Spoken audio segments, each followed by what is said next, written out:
Alright, we should be live. What's up, everybody? Happy Wednesday, March 12th, 2025. How's everybody doing? Welcome to the stream. First, today was Stang 2007. What up, Stang?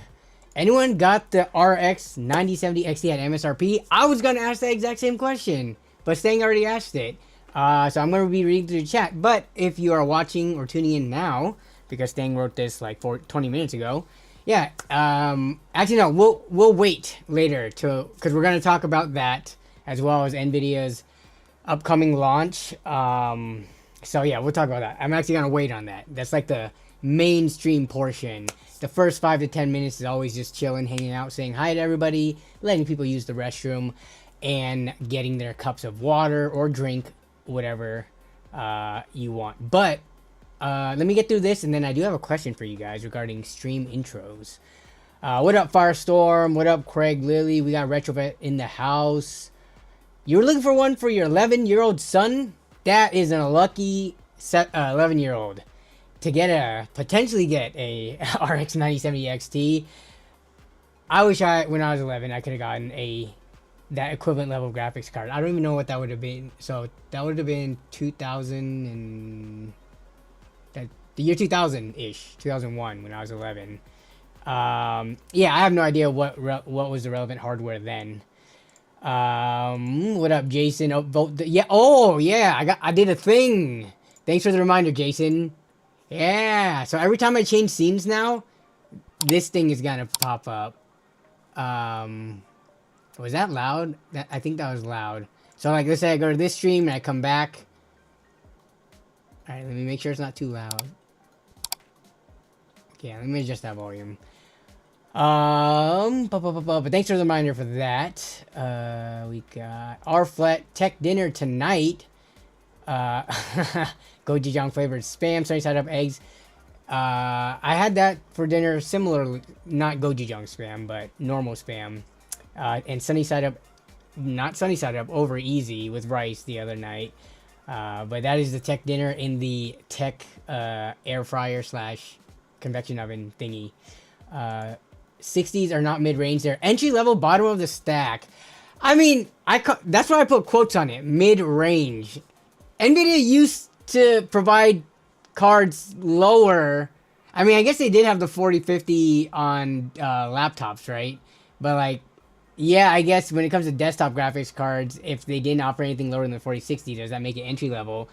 And they don't have like, remember when the RTX series first came out, like the 2060 and all of that? But they still released the 16 GTX series.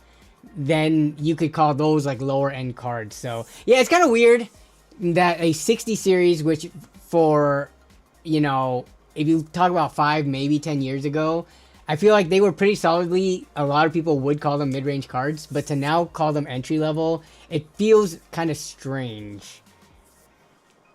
Well, I get what you're coming from. What up, Demented? We got Reluctant Hero in the house. Giant Robots. Hello, hello. Happy Wednesday, folks. Mirage Productions. Who here was able to pick up the 9000 series cards? We will get, round of hands for whoever got that. I like when US goes summertime before Europe, as on earlier. What is that referring to? Why do you like it when US goes summertime before Europe? What up, Peter Burston? Chemical Aid in the house. Alucard Sparta. How's everyone tonight? I'm doing good. I hope everybody else is doing great. But thanks for asking, Alucard. Knee deep. How is everyone knee deep in my CS Masters program? I love to be playing Wukong. You got a 9070 XT? What was the price though? When I ask you about people's price, it's not because I want to grill them for paying over MSRP or whatever. Buy whatever you want with your own money. Be happy with your purchase, and that's that, right? But I am just curious, though, just for, like, in my own mind, when just surveying the viewers, how much you paid. I'm not trying to ask because I'm trying to, like, ridicule or, like, embarrass you or, like, make people attack you. That's definitely not the goal. I'm actually just curious, within my own viewer base, how many people were able to get these cards at MSRP or even at all. You could kind of say getting the card even at all, even at like what 720, 730, 750, whatever some of the models were going for, could be seen as a victory sort of, because there's just not much in this price range, regardless of like what you want to get, right? Can't go back to the 7900 XTX really, because those are going for over $1,000. So relatively, you know, getting it for a little bit over MSRP isn't the end of the world. But yeah, just want to put that out there. Like, I'm not trying to put anyone on blast. I'm just legit curious from my own viewer base what people are getting them for, if they got them. Hey, what up, man? Stan. Oh, you just answered it down here. You got it for 730. Not bad. And the Gigabyte OC, that's one that like actually overclocks pretty good, right? Got a whole new 9800 X3D rig built the other day, but no 9070 XT. My new egg order for the 9070 XT got canceled, says Dispatcher Gaming. Yeah, my buddy Tech by Matt, he actually released a video about his experience, and I thought it was a good video. It was very different from Matt because it was talking head as opposed to just voiceover, and it was in his kitchen straight off his phone, no like fancy mic and stuff. And that video did very well because, you know, it's kind of surrounding the recent launches, somewhat drama-y, right? Because I think his title was "Is AMD the Bad Guy Now?" which was pretty genius. And he basically like he ordered the card, and the order went through, but then they canceled on him, which happened to a lot of people. And we didn't get a chance to talk about that yet because last week on stream was the day before the card was available to buy. So it was the next day, last Thursday, was when, you know, the floodgates opened. And I myself tried to get a card, but that wasn't that successful. We'll talk about that in a second. What up, KL130? Misty Hill says, greetings, nerds and nerdettes. Nerdettes, I like that. I will add that to my vocabulary. Nerd is not really, what's it called? Specific to a gender or the other, is it? But I like nerdette regardless. What up, Magnus Nilsson? 50-50 coming. Dude, I welcome more entry-level cards. Not everybody needs to play 1440p 4K. Whatever they can do for under $200, I'm curious and interested in. It better deliver more performance than, say, like an RX 6600 or a 3060 by this point. Like, whatever they release, it needs to be like competitive with what already exists and is available. I think 6600s are pretty readily available for like 200 to 220. So yeah, I'm not against it. I love those cards. I think people should have a way to get into the PC building space if they don't have a lot of money. $200 graphics card is perfect for like $600-700, you know, budget builds. I'm for it, but they can't just be coming out with a 50-50 with the 6600 performance level at like 250 to 300. Then it just doesn't make sense. 5060 Ti, I feel is going to still be entry level 1080 maybe. I think, well, the 16, the Ti one, I think is going to be for sure like pretty solidly 1440p. Yeah, my question is the 5060. Are they going to kind of see that same stagnation that the higher end cards kind of saw? Or is there more room for these lower end cards, right? Because they haven't hit that wall. But we'll see. Robert Fixit says, yo, I want to be mid-range. 9050X, we don't even know. I don't even know. Maybe some of y'all know. I don't even know what's like going on for AMD's upcoming like lower end, hopefully closer to $200 price range. Like, come on. We need more. We're talking about more competition with Intel finally joining, and they only are offering like $250-300 graphics cards. And now there's no competition really for that card from the two main competitors. But then you can't even get the Intel card. So now we need Nvidia and AMD to go back to competing at the lower end so that, you know, Intel doesn't quote unquote dominate that market. But Intel's not dominating it because you can't even get a B580 this long after launch. Like, what has it been, 3 months or something? 2.5 months? I got one, but most people weren't able to get one.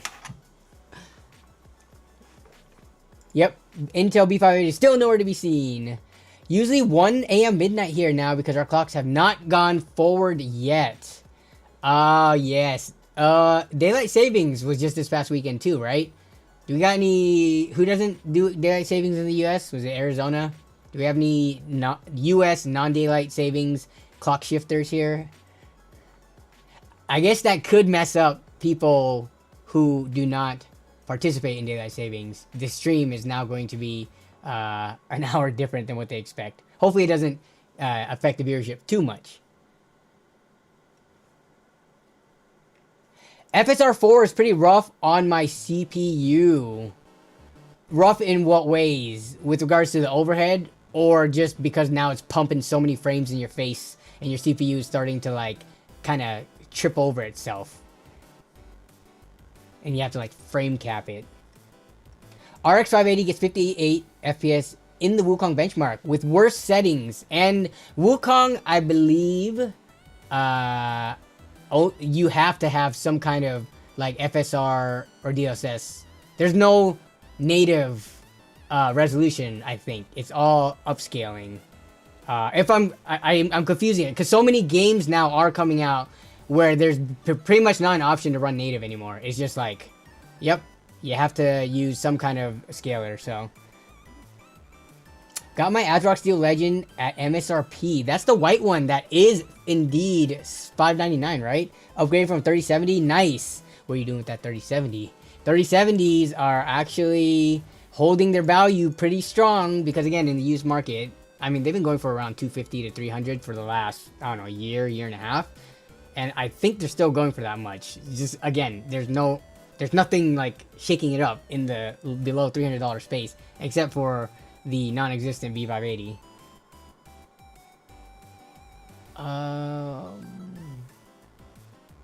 Yes, Patar Live. 3070 to 9070 XT is a huge upgrade. Do it. A la carte Sparta got a 9070 Red Devil for $650 because Red Devil, I saw some people were paying like, I could have sworn I saw a Micro Center post of people paying $800 or something for those ones. Oh no, sorry. That was a 9070 non-XT Red Devil. Yes, that makes sense. About 100 to 150 over MSRP. Yes, the Red Devil is one of the premium cards. So for a non-XT 650, it's, you know, a little bit more expensive, but to some people, $150 so that they could skip the potential waiting, have the card now, enjoy it for the next few years. That's well worth it.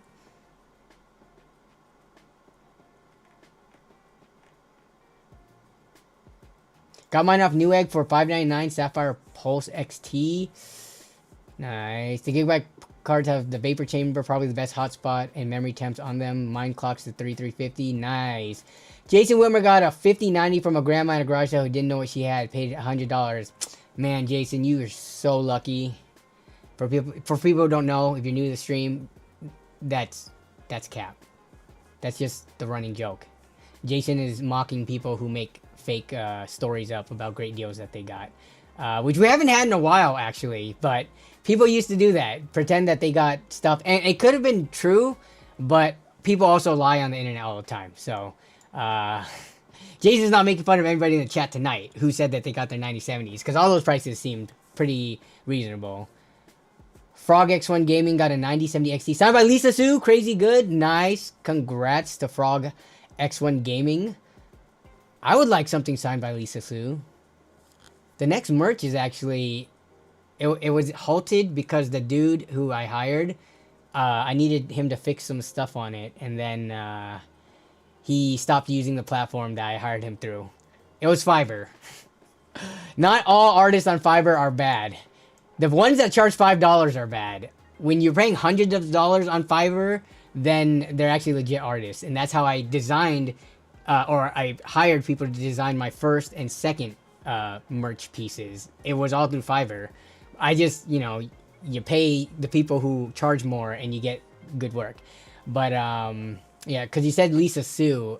I'm fixing the Lisa Sue character on it. I tried to get a 9070 XT in UK, but online was a mess. Sites crashing and MSRP sold out. Yep. that is the situation we're dealing with. Online is just... Okay, I gotta ask this... No, we're gonna ask it later on to the stream. Stream submissions, drivers, license, and SNN question. Okay. What's crazy to me that all these benchmark videos between 9070 XT and 9070 or 7900 XTX, the 9070 XT is only behind by a few frames in the vast majority of comparisons. Yeah, I don't know if the 7900 XTX is gonna get a correction in the market. It's so overpriced now. If the price of it did not change after or around the time Nvidia launched the 5090 and 5080, and it was still going for around like 750 to 800, because most of the 9070 XTs are kind of going around that much right now. Then they're kind of equal and the prices are equal, but right now it just doesn't make sense to get the 90. I guess the 7900 XTX is more available, even though it's overpriced, and the 9070 XT you got to get from scalpers. Like Newegg doesn't even have some of the $800, $900 models available. So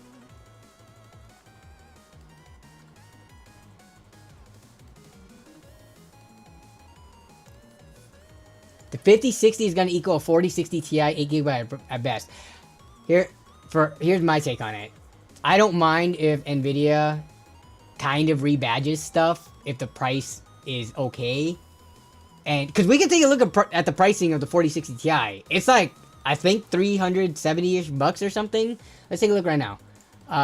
So we go here to Amazon. Wait, I was already on Amazon. What am I? Smoking 4060 Ti, right? If you want to look at the going prices of them, well, because they're...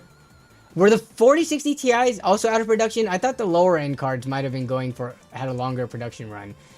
You can't even get it. We gotta go to Camel. And we gotta look up 4060 Ti, and then we gotta take a look at the price of it. So let's just look at a Ventus card, right? Whoa, look at this chart. Not a good look. Up to like 5 something. But for a while, they were, this is a 16GB model. No, this is an 8GB model. What the heck? For last year. I mean, yeah, they've been floating in like the mid 400s. This might not be a good model to look at. The dual one, I feel like this one was in stock quite a bit. This one was like just sitting at 400 consistently. 8GB model too, right? So, I could have sworn they were cheaper than this. For something, and this is 8 gigs too? What? I didn't pay too much attention to the 4060 Ti because it wasn't a good value card, but I could have sworn I was seeing them for under 400. Most of the time they are like 400 as usual. Okay, let me see if here, this one too. Jesus, $1,000.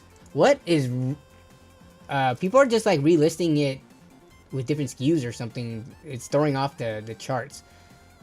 How about this ugly Zotac one? Okay, well, never mind. See, so I guess it was even more expensive than I thought, which means that a 5060 is welcomed if it's the same performance in like the $300-ish range. But yeah. Yeah, I agree with you. I have Newegg pulled up too. The Amazon prices actually for the 4060, like let's look at the 4060 on Amazon. Those were pretty consistently, now they're bad, but they were like consistently $300-ish, which was, you know, the release price and MSRP. I don't know if Newegg's going to be any better though, right? I mean, I'm not going to use Micro Center. Yeah, see? 4060 Ti's, even on Newegg, are starting at 570 bucks. So, yeah. That's, I don't know.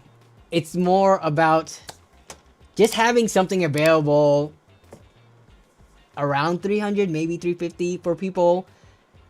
You don't have to have the best deal, best value item. You just need something that's like even like lukewarm decent, you know?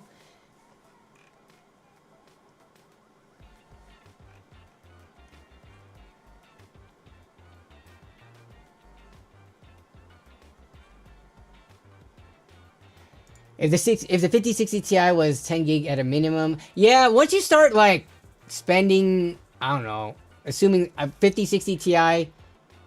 All right, if we were to guess, what are we thinking? I'm thinking like $400 is what they're gonna release it at. For the 8 gig model, maybe like 450 for the 16 gig. This is just a swag, scientifically wild ass guess. But yeah, once you reach like a certain threshold, I think 10 gigabytes is kind of a strange like value for VRAM. I'd be good with 10 is at a minimum. I think most people would prefer 12. 16, I start to question like, can you lower it to 12 so you can decrease the price? But it's based on kind of like the way the card is designed. It's not as simple as taking a 8 gig card and just slapping 4 more gigabytes on it. That's why they do it in like 8s to 16s, just based on the way it's built. You can't just take a 16 card and easily make it a 12 gig card, is what I'm trying to say. Yeah, 12. I think 12 gigs for a 5060 Ti would be like the perfect sweet spot, but that's not happening. But okay, we are 20 minutes in the stream. We already started talking about the 9070XT. I made a couple of YouTube shorts that morning of, actually, because I tried to shop for one myself. And Newegg just doesn't have any. If I were to look right now, because they're actually available. So they did have cards listed for $600. Let me zoom in so we can see this better. They did have cards listed for $600. A decent, I guess, just these two. Was that it? I could have sworn there was like at least 3 or 4 of them. But obviously all of these went instantly. I made in my YouTube shorts, even the ones that were like in the mid 700s were like the second it released was gone. And a lot of people are thinking it's bots and scalpers, but I agree with that.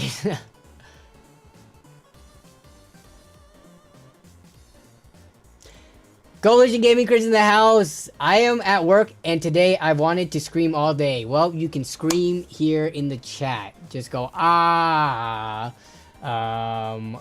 Do I have a screaming? Yeah, here we go. This is kind of like screaming. This is like a screaming emoji. It's more like a laughing one, but market is completely cooked for GPUs. For higher end GPUs, yes, mid-ish range stuff, like you could get a 3080 for around $400, which is pretty phenomenal value in the used market, of course. Yeah, new, everything's kind of messed up. If you're okay with used, some of the stuff like 3080s, 3070s, 6700 XTs, 6600 XTs, those cards are still somewhat decent value in the used market right now. They have all like shifted up though. Like I talked about the other week. 6700 XTs that were normally going for like $225 to $250, they've all like seen a $50 price increase. It's the crappy new mid to higher end products have had an effect on the used mid-range market.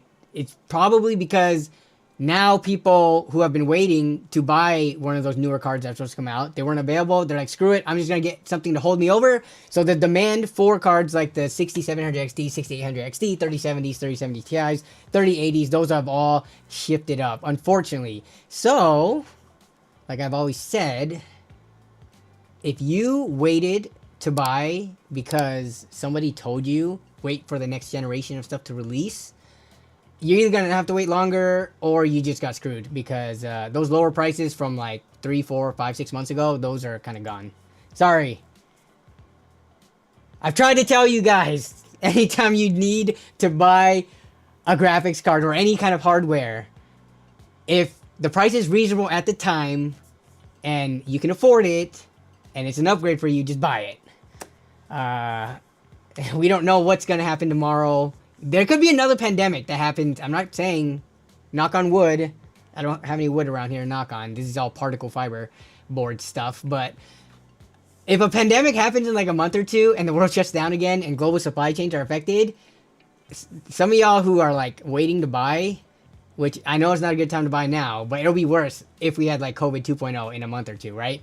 So, just at the end of the day, we have these computers and we build them and we use them for a pretty decent amount of time. Overspending on a graphics card by $100 and $200, it's not the end of the world, right? I'm not going to do that because I can wait. I have hardware that, you know, but for the people who are out there who don't even have a computer, don't even have like a 3060 right now to hold them over, just you can't find the 9070s and 9070 XTs. But if you do come across one and it's like $100 or $200 over MSRP, it's not the end of the world to get it. I was responding to someone on Reddit the other day, and I was like, people are freaking out about spending an extra $200 over MSRP on a graphics card or whatever, right? With all these new releases. But think about other expensive things that you bought in your life. Like, does everything you buy, is it like the best deal at the time? Probably not. Like, the example I used is when I bought my house. Did I get the best deal at the time? Probably not. It wasn't a good market. And when you compare the two, like, an optimal deal on my house probably would have been in the tens of thousands, if not like hundreds of, like 100,000 less or something, right? But I didn't, you know, I just bought the house because we were looking for a home and we needed to get one and the market was crappy. So like, compare the two. Spending an extra $100 to $200 on a graphics card is like nothing compared to like buying a car and not getting the optimal deal at the time, which you never really know because car dealerships, they're scummy like that. They'll never give you the best price they can give you. So you might have ended up paying $1,000 or $2,000 more than you could have gotten, you know, on a different day with a different salesman at a different dealership. So that, just try to like keep everything in perspective, right? There's so many other things that we overspend on in life. That something like our hobbies, which we already overspend on a lot anyways, a couple of $100 over the course of 3 or 4 years, not the end of the world.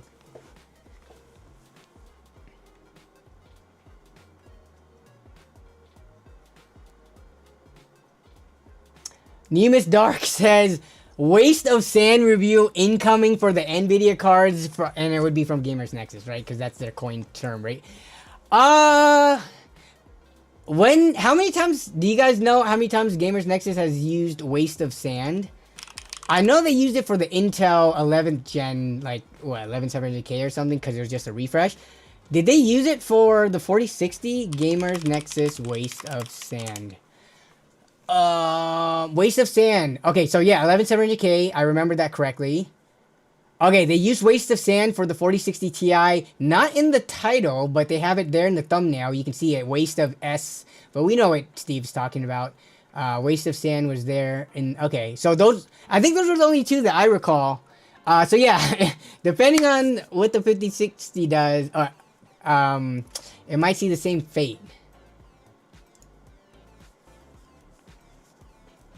Whoa, 3080s are going for more than 400. We gotta do a price check on the eBay. Yeah, last I checked, and this was like a few weeks ago, it was around that much. But I mean, things are changing from even day to day now pretty quickly. And I always look at buy it now, not sold listings, but we can look at sold listings in a second. Buy it now, not broken cards. Parts only. These are all like parts only. This is brand new 5700 XT. You stupid eBay. Why are you showing me 5700 XTs? Parts only, pre-owned, 375. Yeah, so almost like 390 something. Top deals with a, yo, would you guys buy from a 66.7% positive? Only 8 sales. How do you, with that little sales, Gucci sneakers, Gucci box, amazing deal, beautiful pair of Balmain jeans, smelled like smoke. So this person's selling a bunch of like Gucci shoes and like designer clothing. So, so their feedback's actually not that. Wait, what? Let me see. They only have like one negative one. How's that? 1, 2, 3, 4, 5, 6, 7, 8. Did they get some deleted? Out of 8, if only one's bad, that should only be 12.5. That should only put them at like 87.5% feedback. Interesting. Either way though, would you buy, this is the cheapest one that I seen buy it now. That, let me see. No box, ready to ship now. Working condition. No box. Sorry, it doesn't come with the box. I mean, it's used. You would assume that it's working. Otherwise, eBay will send you your money back on the brown leather couch. This is actually a nice model too for $375. But I mean, after tax, for me anyways, this is like $396. Yeah, it's like $440 at the end of the day. Kind of pricey, but the competition in this would be like the 6800 XT. And those are going for like close to $500, for something to 500. So, yeah.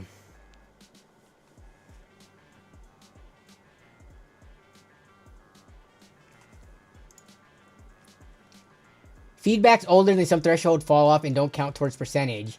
They don't count towards percentage, but I mean, he only had, they keep this feedback number though. Oh, wow, it just went up.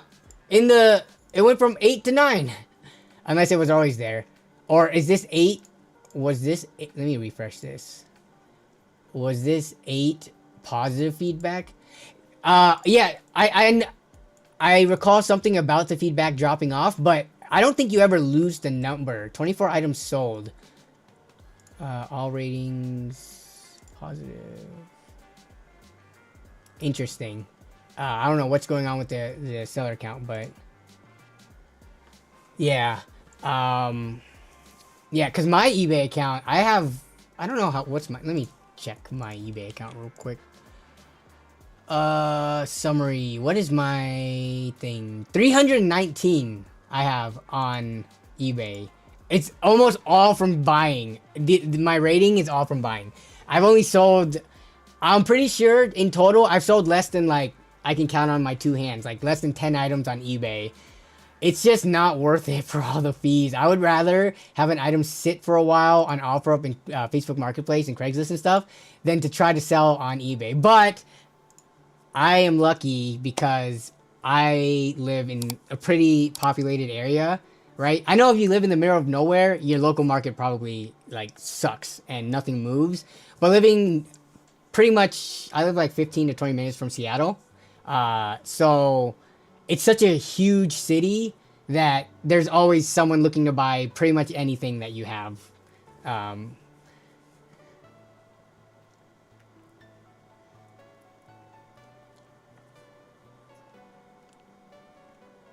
What up, Demon Mitt? 50-60, probably 329. It's still a joke. The scalpers will scoop up. Well, there's a question right there. If we, oh, no. We gotta talk about Newegg. A couple of things. I'm sorry.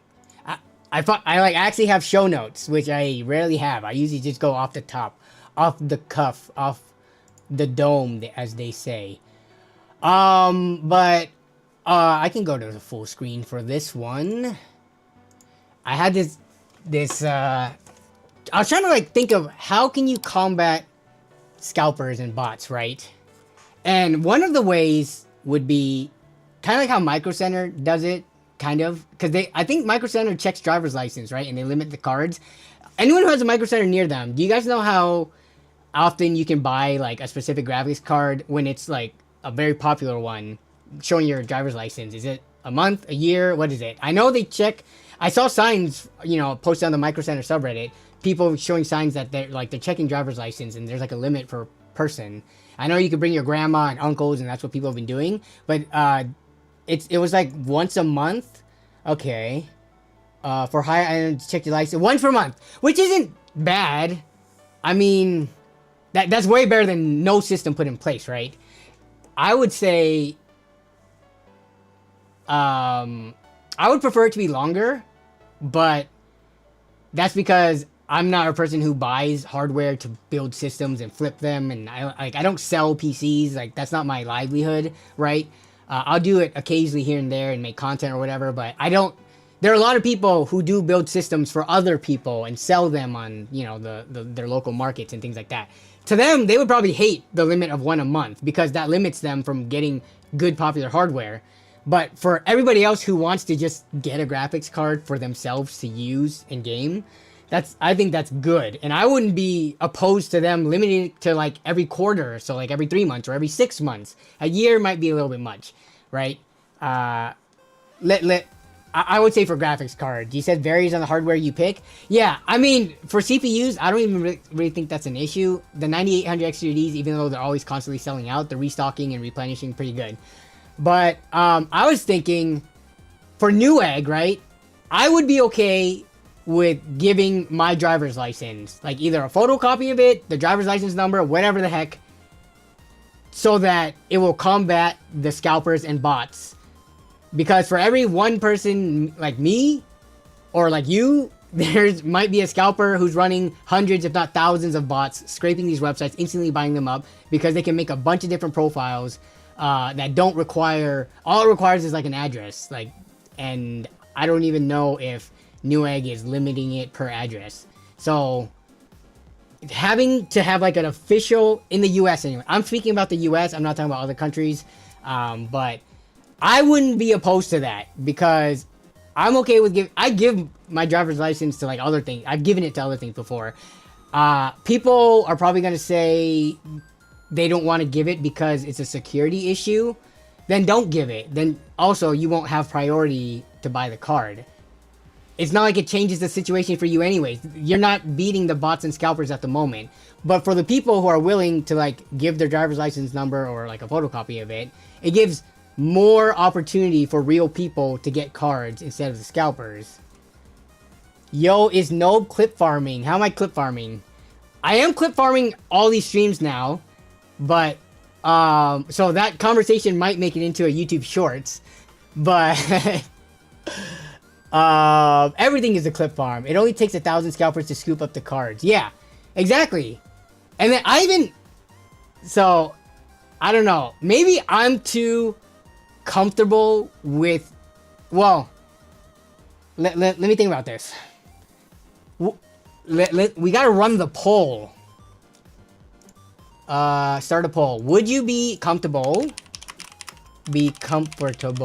giving your driver's license / ID information to buy a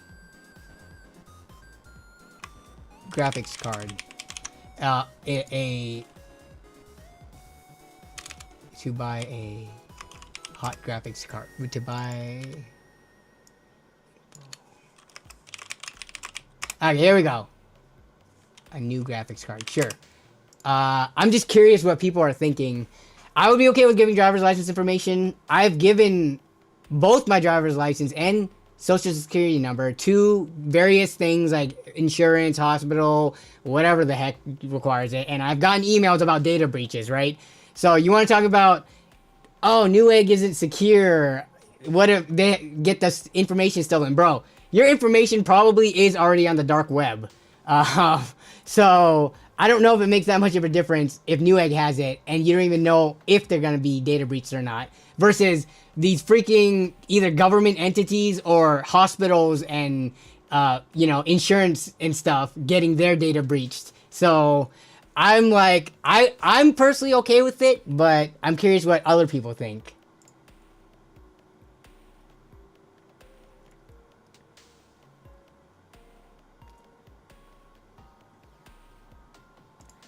If you were buying that many GPUs for builds, you would have some sort of business account. There's levels to it, right? For like, let's say a system integrator, like Power GPU, Meta PCs and stuff like that, probably you would have a business account. But we have people in the chat even. Demon Mitt, you still here? Like, our resident Demon Mitt in the chat, he builds and sells systems. I don't know if he buys the majority of cards for the builds that he does with like some sort of business account versus, I know he mixes in a lot of used parts, but for new stuff, if you can enlighten us, Demon Mitt, for what you do specifically, I know not everybody does like that, but I'm thinking definitely people who are more on the hobbyist side of it, or a one-person operation, working out of their own house or garage or whatever. I would imagine those people aren't big enough to secure business accounts. They're doing it at a level that's like slightly below that, but I'm curious to hear. Yo, are you doing a collab with Frog Boy One X1 Gaming? I am not. What? I'm curious though why you would ask that. I don't know who that person is, or I think someone in the chat mentioned them before, but I'm not aware of. I think they're a content creator, but I don't watch their stuff, and I'm not familiar with who they are. But I just mentioned it because someone else mentioned their name earlier. Be patient. Cards are coming, or a lot of GPU companies are going under. Well, Nvidia is not going under. Even if 5080s and 5090s and 5070s and Ti's cease to exist, I don't think they're going under because they don't really care. They don't need to care. I can't say for sure that they don't care about the gaming segment.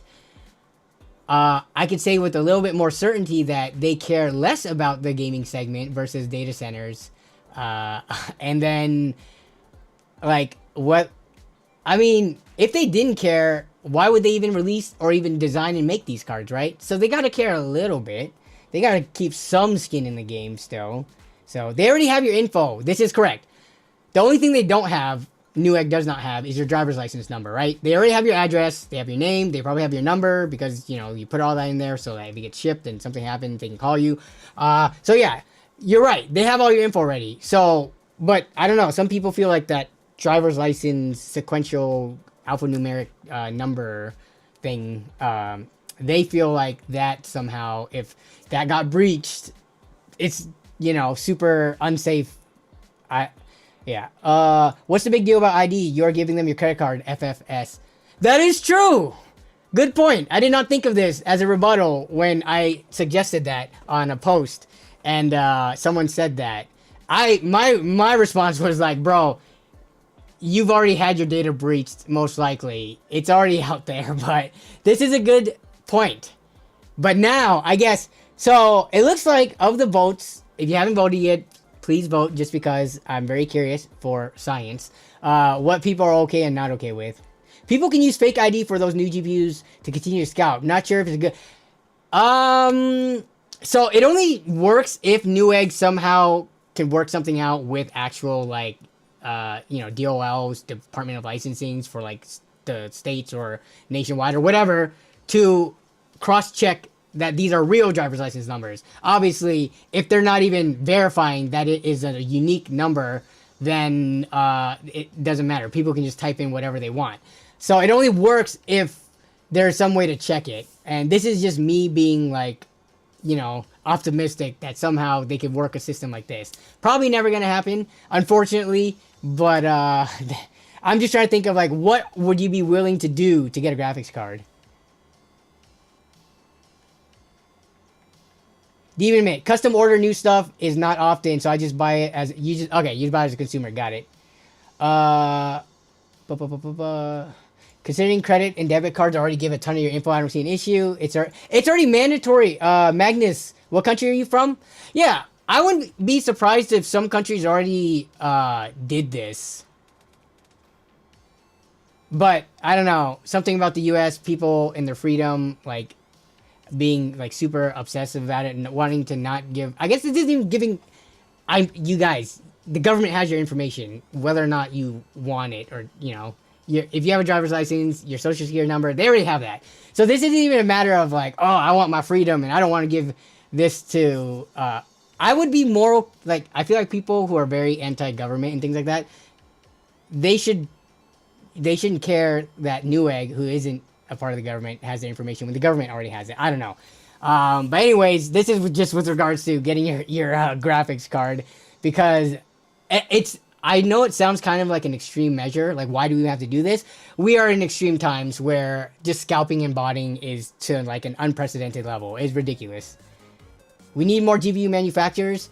I mean, I wouldn't be against that. Yeah. Lottery system. That is what I said in the, actually, if you guys haven't seen the latest YouTube short talking about that line cutter that we talked about a few weeks ago. Yeah. They need, I don't like the queue system. Honestly, I don't like queue. If it's the queue with the lottery, I like lottery systems. But then the lottery, if 90% of the applications are to like bots and scalpers, lottery doesn't work. It needs to be a lottery system. The reason I don't like queues is because as soon as it goes live, if they do it based on the line order, then the bots and scalpers, they're just too fast. Literally, you cannot beat a machine that is sending out hundreds if not thousands of bots. I like the lottery system if you're able to either do like unique IP with the combination of unique address, which means you can only have one address per lottery entrant. So that means the scalpers and botters, they're going to need a lot more addresses to send to, which I'm sure they can use their friends and family's address and stuff and maybe a PO box. But I don't think there's a way for scalpers to generate 1,000 unique addresses to send the graphics card to. Right? Or maybe I'm wrong.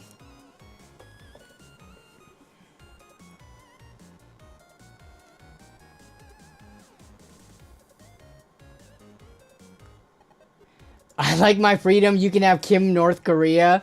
Bro, giving Newegg your driver's license information is still a lot of freedom. Who in chat thinks Danny should give away an RTX 5090? I don't have one to give away, but I know for a fact Jason was able to secure an MSRP RTX 5090. And he actually has one to give away. So I think if you bother him and ask him on his channel, he might actually do it. Because dude, guys, I wish I even had an RTX 5090 to give away, right? I just don't. But Jason actually has one, so ask him. Hey, Danny, how many miles do you have on your Yaris now? I'm like right next to 100. I have a YouTube short coming up about my Yaris. I'm holding it though, because I'm waiting till I get into the shorts algorithm a little bit more before I post like more obscure things like that. Right now I'm keeping it to like all the PC and gaming related stuff to try to get more into the algorithm, and then I could post more stuff about myself that other people might not care about. But my Yaris is 148,000, I think I last checked. 147, 148,000. So yeah, it's up there. And the government is not keeping it safe, especially now. Yeah, if they're firing everybody and laying them off, yeah. There could be ways to validate license numbers to help make sure of that. I mean, I don't know what they would have to go through. It's probably more trouble than it's worth to them. They don't care. Does Newegg care? Think about this. Does Newegg care as long as they sell the cards? Aside from, you know, people getting mad at them. Because in the situation right now, when Newegg sells a graphics card at these inflated prices and the scalpers and bots are swiping them all up, Newegg gets paid. The graphics card manufacturers or AIBs, they already got paid. And let's just say in like the perfect scenario where all these scalpers are stocking up on these cards, they eventually stop because now people aren't like, you know, succumbing to their high prices and whatever. And then the production starts to catch up and more cards start to enter, like Newegg, Amazon, Microcenter, all of those at reasonable prices, and scalpers aren't just going to keep buying them up. There's a limit to how many scalpers can buy if people hold the line and don't buy the scalped cards at like $1,000+. Then if they're able to get inventory again, normal gamers who want the cards for themselves, they can buy the stuff from Newegg. And now Newegg has just sold cards to normal gamers and stupid scalpers, and they just made a boatload more money than if scalpers didn't exist at all and they only sold to normal gamers. So does Newegg care at the end of the day about botting, about fixing the botting scalper situation? Like, from a financial standpoint, I don't think so. But that's just me being, you know, very pessimistic about it. I don't know.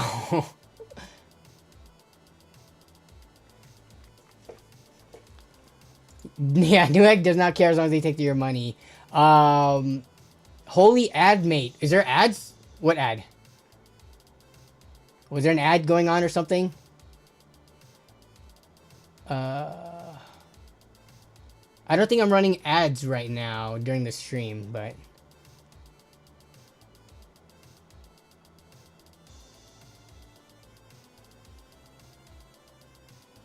Yeah, I have it set so that I can insert ads as soon as I press this button, but I don't put ads on the stream. I think that ruins the streaming experience. Except, I guess I should run ads when I go to take, like, a pee or something, but I don't do that often during stream. No ads out of premium, yeah. If ads are running, there should be something... that should not be happening, so let me know if that's the case. But, I'm trying to give you guys the... Even the people who aren't on premium, I'm trying to give you all the premium ad-free experience, if I can. Danny, go get Jason's 5090. Then you have... That's right! If I break into Jason's house and take his 5090, I can get it. Danny, please. No. Newegg isn't US-based company anymore. Just... Or don't do it. There's a way to generate fake addresses where it will be tied to your phone. Yeah, but generating the fake address, if Newegg actually ships it to that address, aren't you screwed? Like, are you going to go intercept the package right when they say they're going to deliver?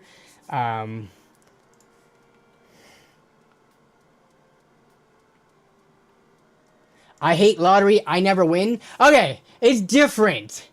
When you talk about, let's say, like, the Mega Millions lottery or, like, a giveaway that Jay's 2 cents or someone is running, right? You never win because there's only, like, 1, maybe 2 or 3 prizes. When I say a lottery for a Newegg, it's a lottery for, like, 1,000 items, which you have, like, such a higher chance of getting. I don't know how many gamers out there are trying to buy these graphics cards and are needing them, but I can assure you there are way more bots and scalpers there ready to buy these cards than there are actual gamers. So I think if they put a lottery system, you still have a way higher chance of just getting the card than not. But yeah, see, the queue is bad. The lottery, I think, is good. The queue, the bots will fill it and beat you, like, if it's in order. But lottery, it doesn't matter what order you come in. Like, they just open the submission or the entry window for, like, a day. Then everyone's going to enter. The bots might fill it up a lot, I guess. But there's a limit, right? I think at some point, you can't just spin up, like, 1,000,000 bots. So, I think the lottery... Or this. Oh! How about this? Sorry, I did not mean to switch the scene and make this thing pop up again. What if they did a lottery system and you had to have an account at least a month, 6 months, a year? I don't know. You decide the number. But you would have to think that a lot of these people spinning like new bots up, all their accounts are like super fresh, right? So if you had a requirement of, let's say, 6-month-old account, you think these scalpers and people are using bots? You think they're using the same Newegg accounts that they used like 3 or 4 years ago for the other launches? You think they're using like those same login and password information, or you think they're just making new ones like 4 years from when they did it during the pandemic and it was really bad? I'm very curious, because if they did it back during the pandemic, then they might have a legion of accounts ready to go that's like, you know, more than 6 months old. So that wouldn't do anything. But if they're spinning up new accounts every single release cycle, then this would be a good solution, but I don't know. Danny, you paid $60 for the year for premium, but it might go up if the price raised recently again. Yeah. What, are you trying to get more money from me, Jason? I already paid for the year. You're not getting more out of me until the next time I have to pay you. I'm just kidding. Just let me know how much I owe you if I do.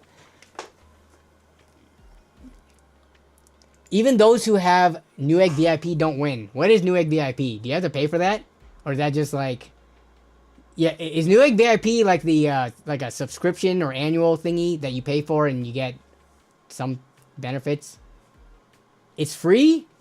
Do I have Newegg VIP? Let me see. Should I have Newegg VIP? It looks like it doesn't matter according to some people. VIP. How do I get this? Sign up. How do I get this?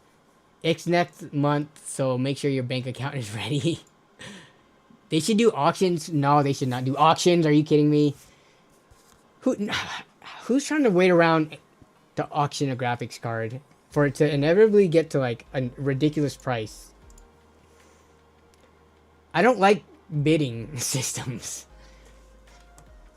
Newegg Plus? Oh, when you say Newegg VIP, do you mean Newegg Plus?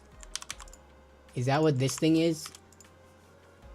Not that. This. Newegg Plus. Your insider access. I might already be signed up for this. I don't know. I have to look. So, looking at the votes so far, 62, almost a 60-40 split. I'm surprised more people are not okay with it. I will say, though, I gotta give, talking about, like, does Newegg care if they're selling to scalpers and stuff like that? I will say, I do have to give them a shout out. Because I just noticed this today, too. So, everyone is so mad at Newegg and whoever else is doing these bundles, right? Like, don't make me buy a stupid monitor just to get a graphics card. The bundles, in theory, are a good idea because the scalpers aren't going to buy the bundles. You can't return the other part of the bundle once you buy it. So then you have to, like, offload it and sell it if you're not going to use it, and then you start losing money there. So I think the bots and scalpers aren't buying the bundles, and it's like, here's kind of proof of it, right? So, like, I saw this earlier today.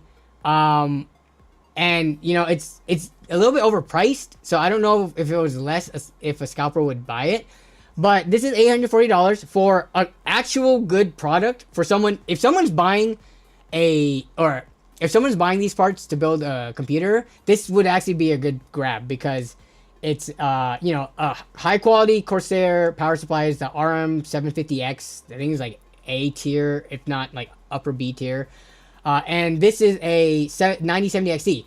So, one, the bundles are combating the bots to some degree, right? Just trying to dissuade them from buying it because then they're stuck with this thing. Because it says all combo items must be returned to their in their entirety. So, the bots and scalpers kind of don't want to buy these to begin with. But also, they might not even be seeing them because if they're using some kind of program that is trying to detect 9070XT or using the search term 9070XT, it's not even in the title here. Like, if you look at the product description and the title, they don't even put that it's a 9070XT. They have it down here as like the related items or what the combo includes. But with regards to like searching for it and trying to have like some kind of bot or script like scrub through and identify the deal, actually, I think a bot would buy this because bots are buying up 9070XTs for, you know, in the $800s of dollars, I think. They're constantly sold out, at least. If it's not bots, then I guess people are buying them. But for a combo deal, even though this isn't that good of a price because this power supply is worth like $100, this is about $100 for the power supply, $740 for the graphics card. Not the worst deal, but I just wanted to give Newegg their flowers because of the comboing and doing this, which I know for a lot of people the combos are annoying. Like, I don't need any more power supplies either, but if you're able to offload it or build a system for somebody, or if you're building your own system, this is a good power supply. It's not the worst solution I've seen. So they care at least a little bit.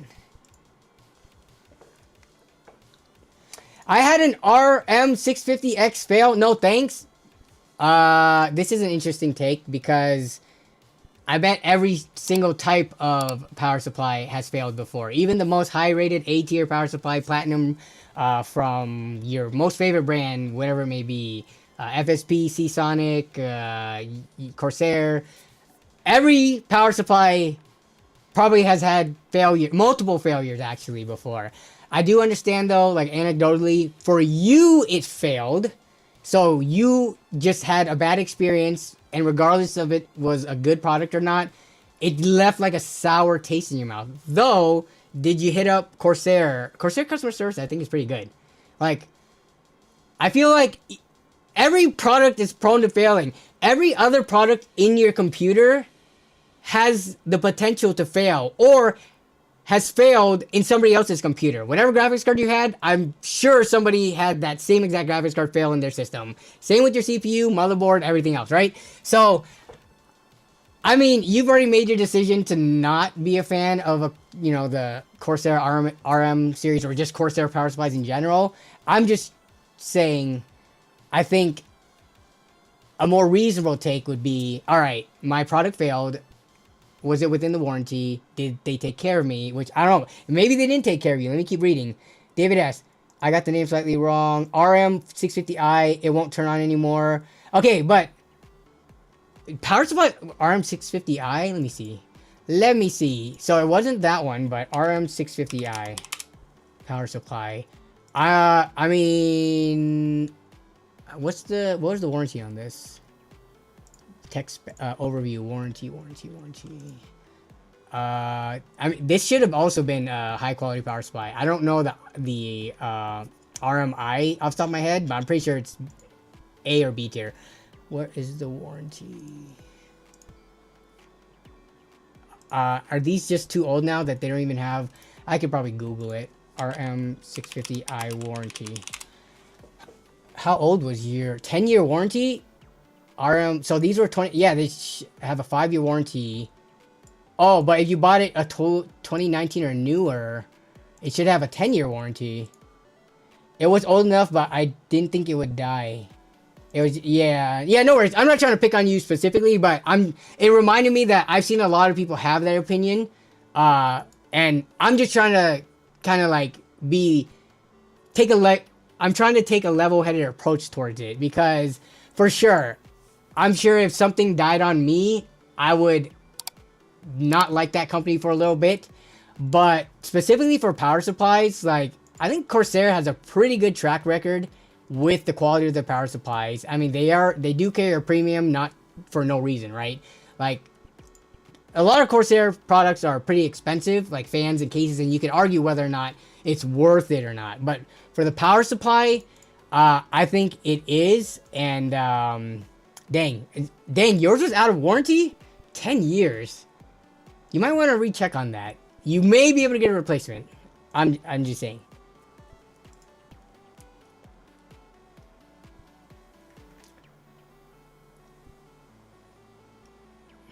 The PSUs don't always match with some of the combos. You make a good point. Because if we go back to the combo, where is it at? Yeah, if we go back to the combo, I think, okay, let me think about this.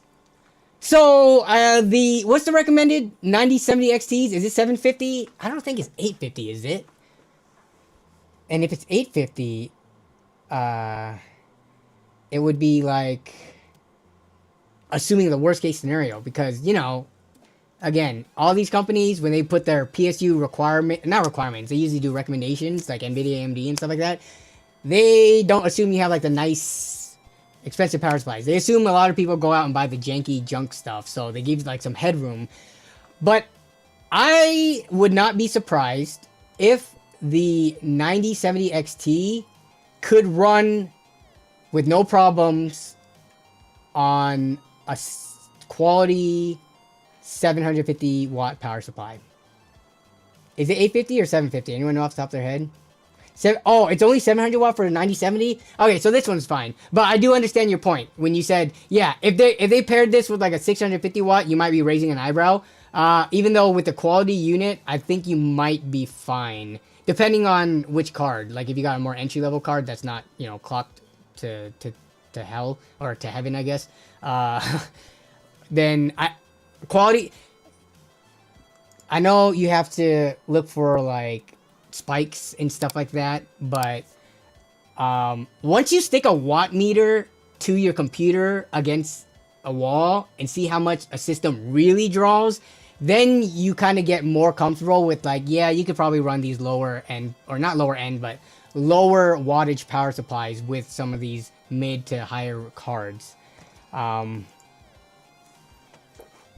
Yes, yeah, it is definitely dependent on card, because some of them, they do pull more power. But if we're talking about some of the more entry-level ones, I think 750 would be a pretty comfortable one. Okay, someone said something earlier that caught my eye.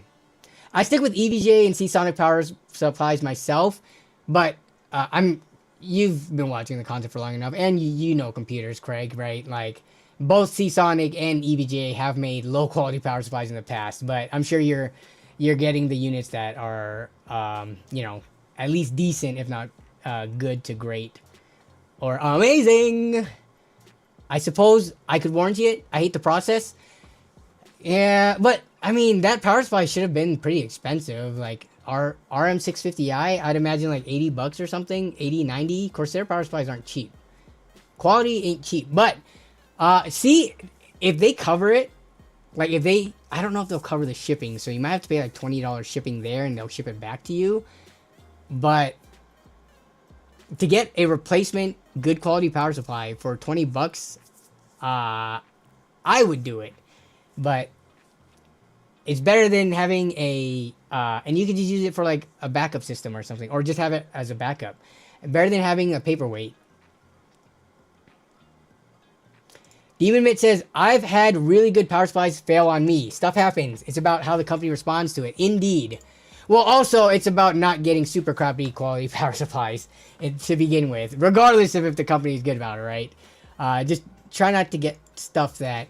And you think about it, these power supplies aren't just coming from, like, you know, third world countries with, like, no regulations and things like that. I might be talking about that in a future video soon. That's a collab, but there's two sides of it. Yes, you want to get a good power supply, but also with the, you know, introduction of the PSU tier list years ago, now everybody is so afraid of anything that's like not A, B, or even C tier. I've had people point out in my videos that my power supply was gonna blow up or burn my house down, and it was like a C tier power supply. I'm like, these people see this tier list and they think they're now the smartest people in the world and can go tell others that they're using good or bad power supplies. And I'm like, you didn't even read how the power supply tier list was made and what testing goes into it and things like that. A lot of power supplies that burn and are deemed dangerous, at least if they're C and D tier, they failed because they were pushed above 100% of what they're rated for. They didn't fail like pushing 50, 60, 70, 80% load, which is what most people run their power supplies at because everybody oversizes their power supply for that headroom. So it's just stuff like that. It, it bugs me a lot when people who don't know what they're talking about try to pretend like they're smart because they could read a tier list. It's fine to use the tier list. It's not fine to try to use it to tell other people things that they already know and that they understand better than you. 100,000 reviews on Amazon. No news reports of power supplies burning houses down. Yep, total fire hazard. Exactly. If you don't buy S tier, you may as well throw it in the garbage. I mean, the PC community has gotten so extreme, I feel. Whether, you know, it's the PSU tier list or if it's graphics card. If it ain't an amazing deal or a great or good deal, it's just straight garbage deal. There's no decent deal. There's no slightly overpriced deal. It's just, it's either good or it's bad. No gray area in between whatsoever. We operate in extremes in the PC building community. Yeah, that's why everyone's so outraged. I call them tier list sheep. And again, I love the tier list. That's my issue with it. I love the PSU tier list.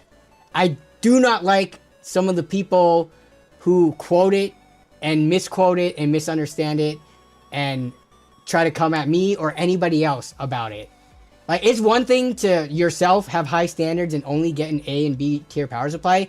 It's another thing to go up to somebody else who has maybe like a lower tier power supply and say, ha, fire hazard, that's gonna blow up, your house is gonna burn down, idiot. You know, that, it's annoying. Oh man, we are over an hour in the stream.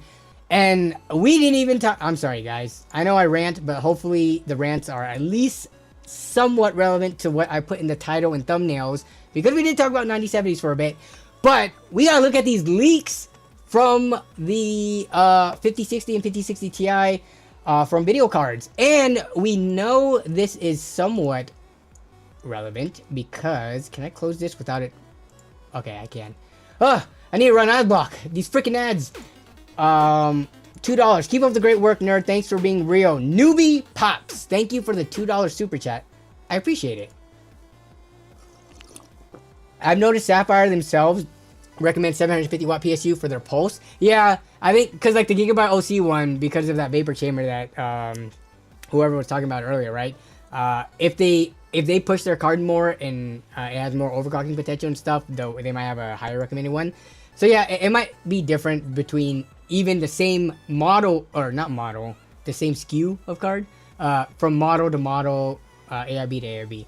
But all right, let's take a look at the RTX 5060 Ti and 5060 quote unquote rumors, but we are pretty much right around the corner from it. They confirmed the announced date for it, and they are coming. I can't highlight this because video cards, rightfully so, protecting their own work, not letting people just, you know, highlight, copy, and paste and steal their work. But they're coming. Nvidia has just briefed media on the upcoming RTX 5060. So I've been in these media briefings before. I was not a part of this one. I don't know if I made Nvidia's bad boy list or what, because these cards are very much like the zone that I operate in, right? More affordable stuff.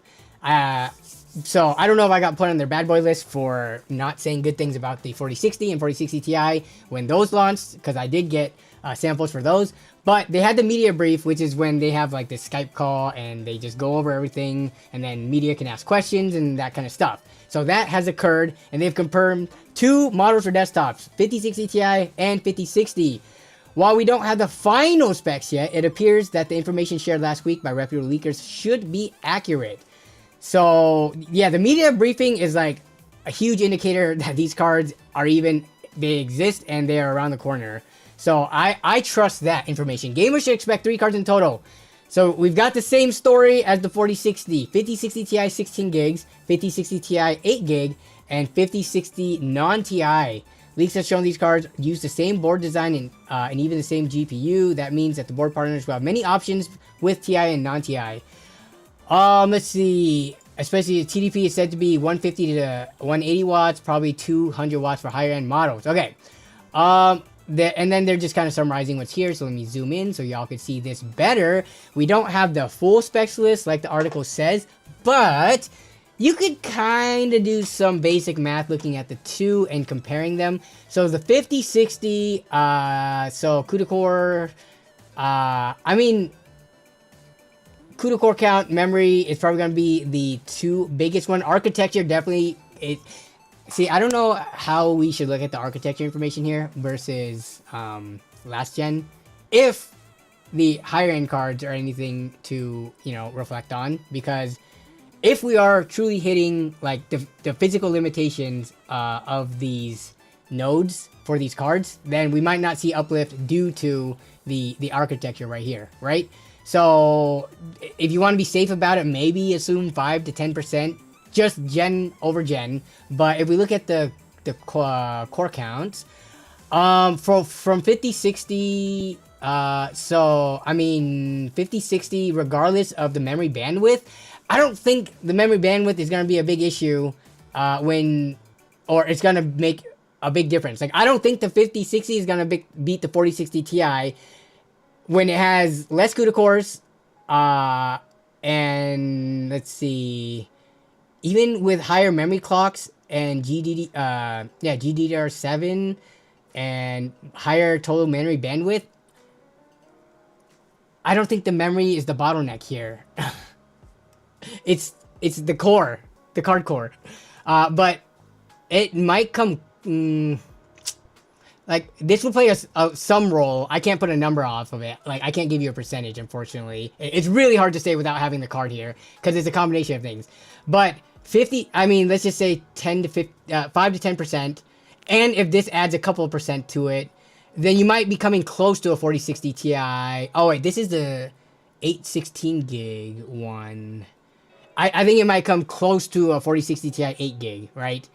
Which would be on par for what we've kind of seen recently with the 5070, 5070 Ti, 5080, and 5090 launch. But let's take a look at the 5060 Ti.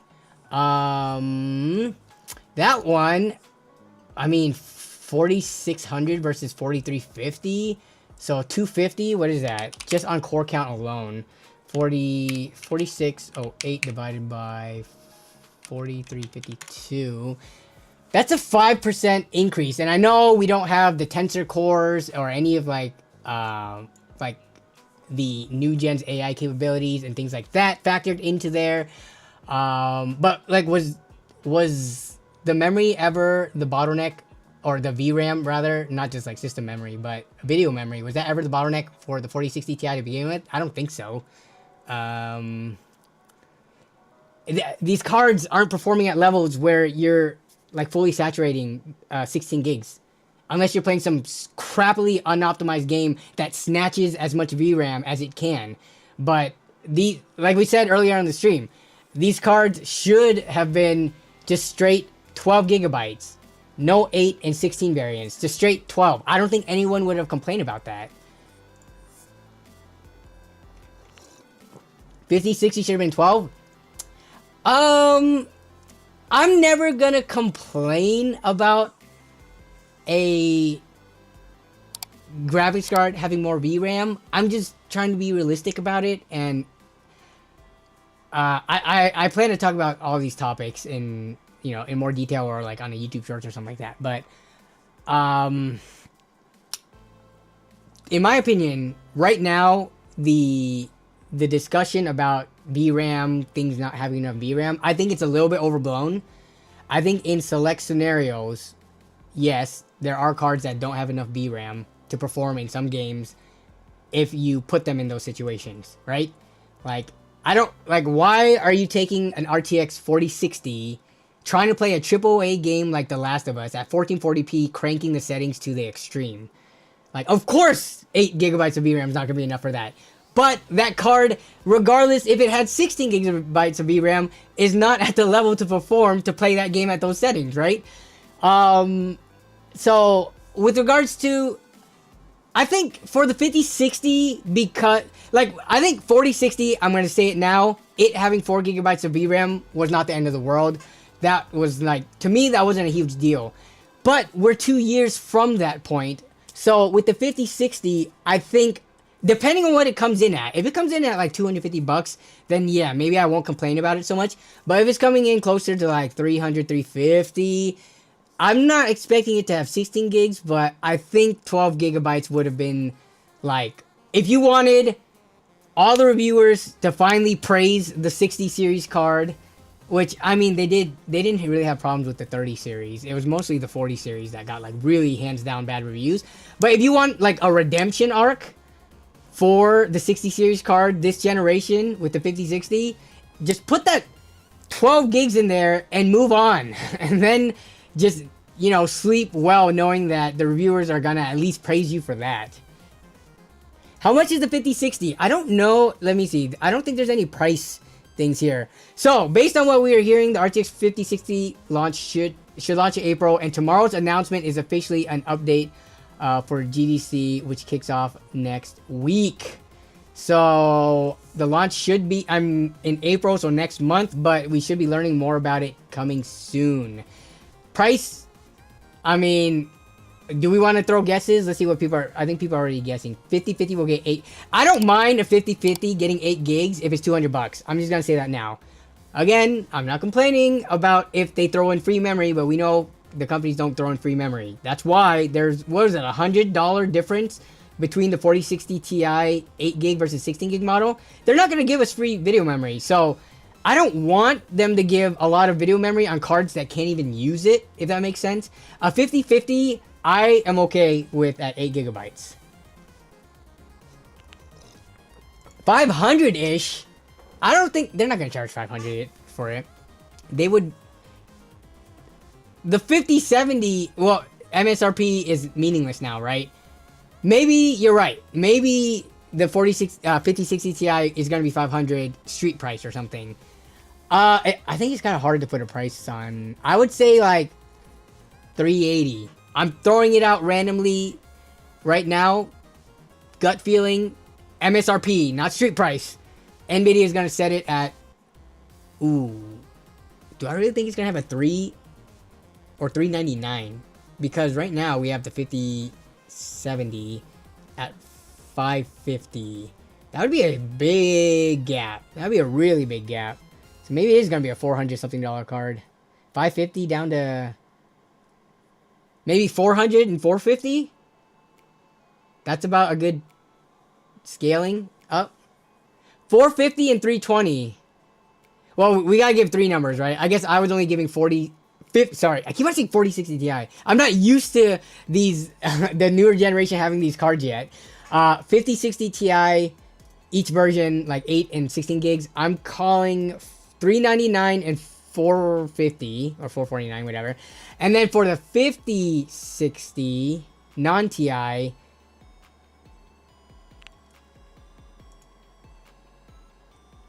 8 gigs, $350. So $350, $400, $450. Pretty linearly scaling right there. A $50 jump every time. Random guess. I have no insider information on this. Games are wanting 14 gigabytes. Well, it depends. If it's like at 4K, then that's fine. If any game at 1080p is wanting 14 gigabytes, that's a problem of the game. I'm just saying. 128 gig bus, yeah, but that's less of a problem when it's GDDR7, right? I don't think that is going to be an issue. Obviously, we have to wait and see. I'm sure all the reviewers getting their hand on this are going to test that, but I don't foresee it being a problem because it's now GDDR7, and they had that same bus last gen, but that was GDDR6, so.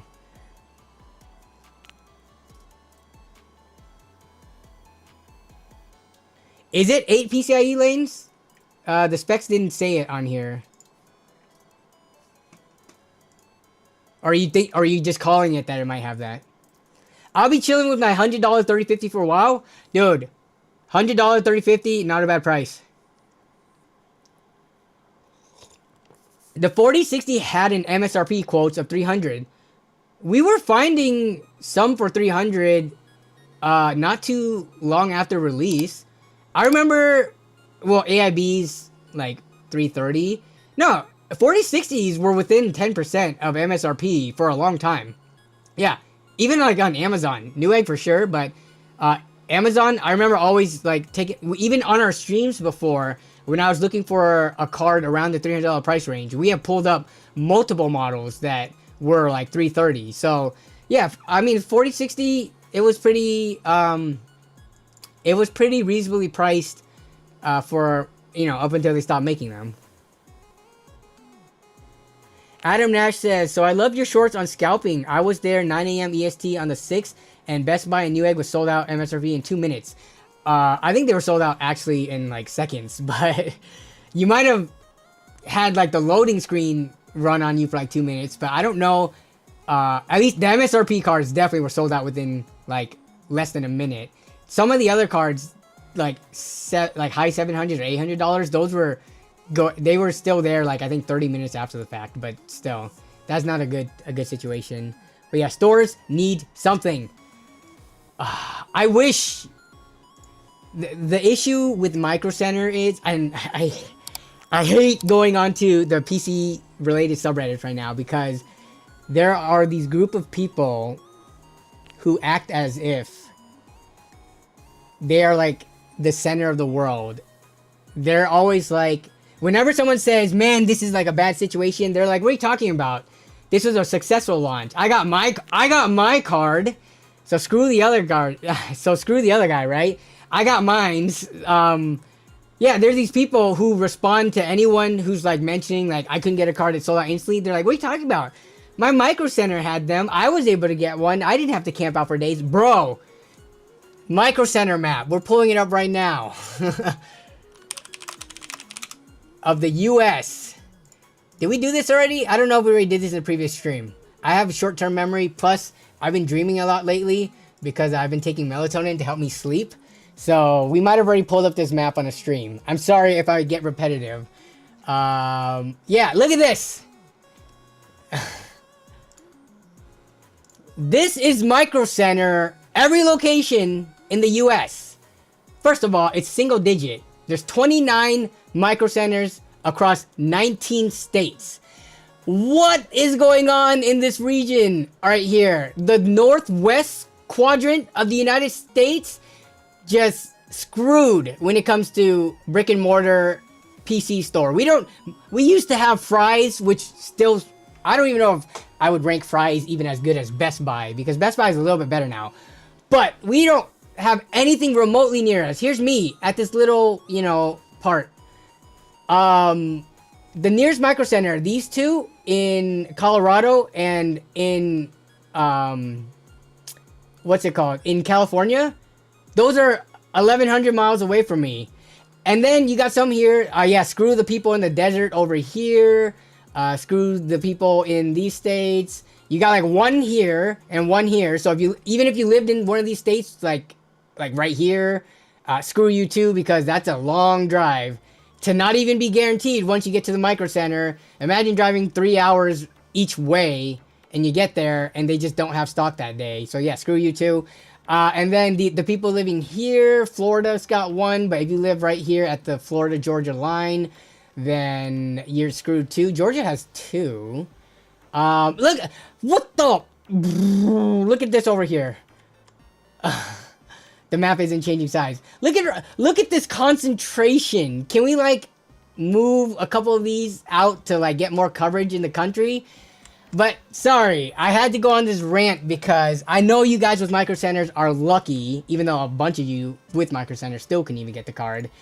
But that's what I've been seeing this past week, because that is the result of this AMD launch. That is, some people are calling successful because they were able to get theirs at their micro center, and everybody else who wasn't on that map near one, yeah, who cares?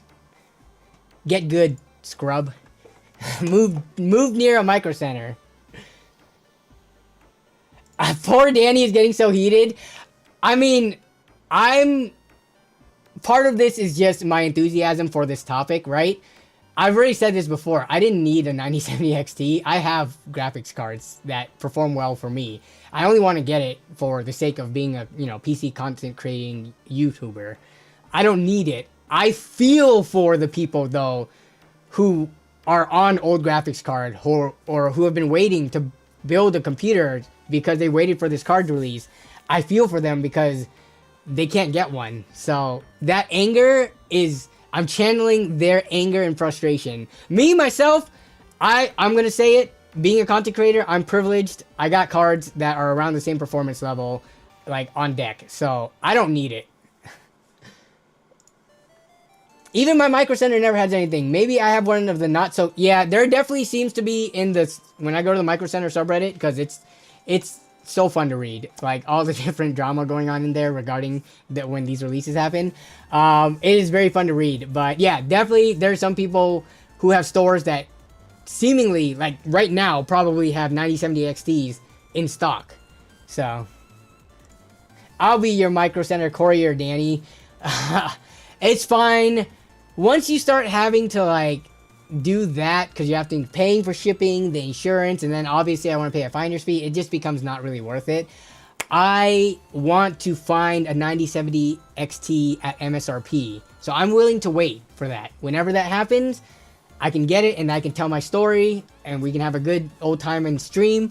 But until then, I really do not want to pay like, into the $700 and then have to pay for shipping and insurance for it, and then, tip you guys for the finder's fee.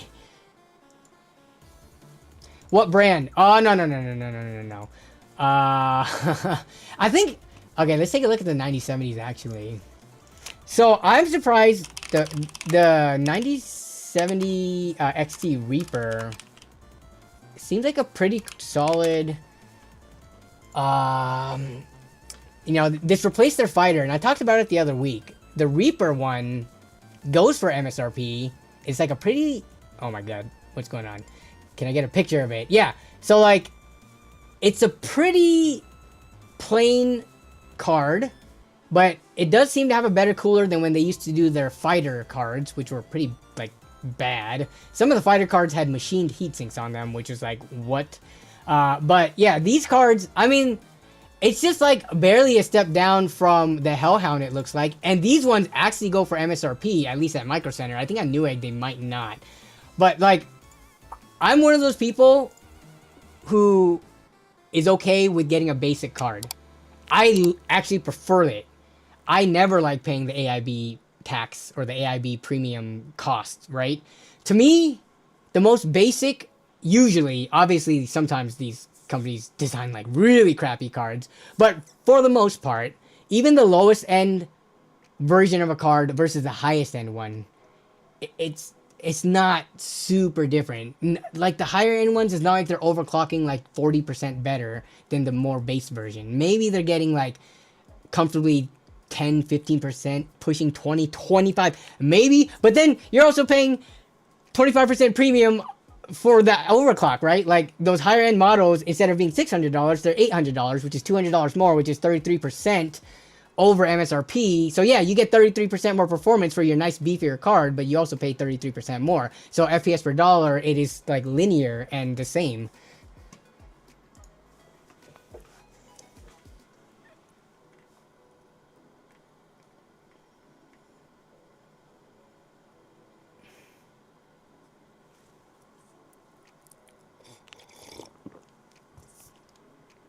What about, are the Sapphire Pulse ones? Wait, which Sapphire cards are MSRP? Let me pull up a Micro Center, the website.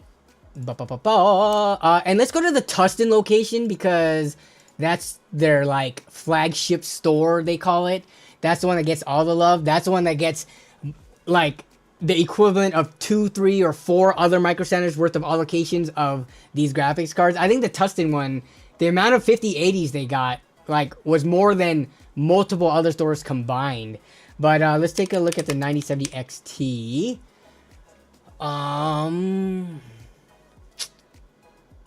So sort by lowest price.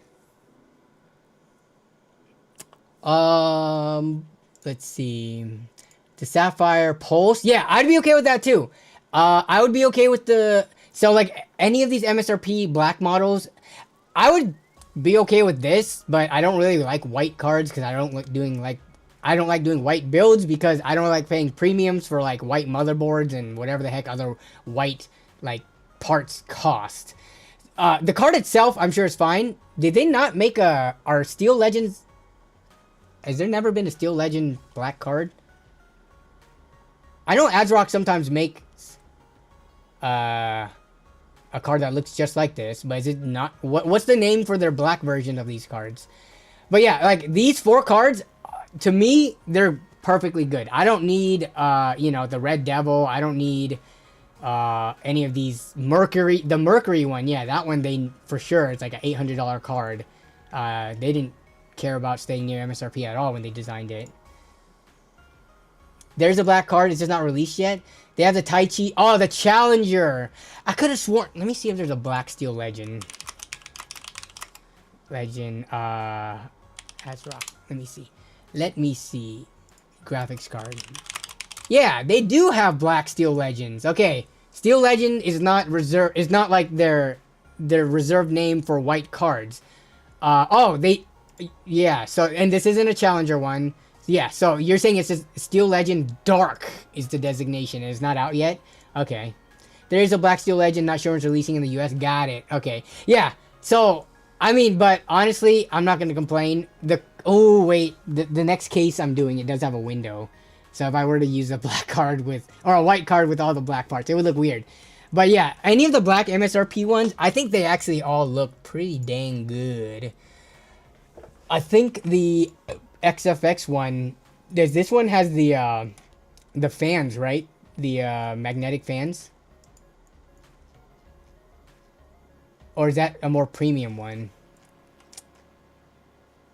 Fan. Let's see. They don't talk about the fans. The Mercury fans are magnetic. I thought there was a lower end model that also had the magnetic fans too. That was not the Mercury. Because ain't nobody trying to pay $800 for a card just for some magnetic fans and slightly higher clocks. Big D is not racist. He loves black graphics cards. You mean colorists. Racist only applies to people, which yes, I am not racist. But I am not colorist when we are talking about inanimate objects here. Well, actually, I'm a bit colorist against white cards because I have a window and black components, so I don't want to mix and match those. Is AMD gonna launch cheaper cards? Yeah, they're gonna for sure come out with 9060s and 9060 XTs. I don't know when. I don't have any of that information, unfortunately, so.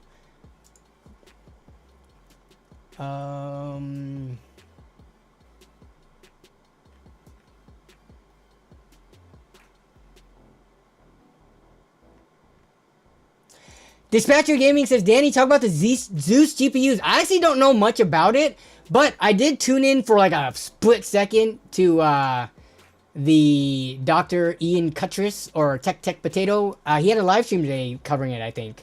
This is the Zeus Bolt. Not Zeus's Bolt. Graphics. Bolt make... okay, let me see. Hey, Danny in chat. Says, Mafia Ghost. Let's look at this WCCF text. So this is like newer news. Bolt Graphics introduces Zeus with additional DDR5 SODIMM. Oh, this is pretty cool. Okay, so what are these cards about? I don't know much about this at all. I literally, when I tuned in, because I saw Dr. Ian Cuttress was live, they were talking about it, but I had to soon after not listen anymore. But, okay, what's going on here? It's only paper for now.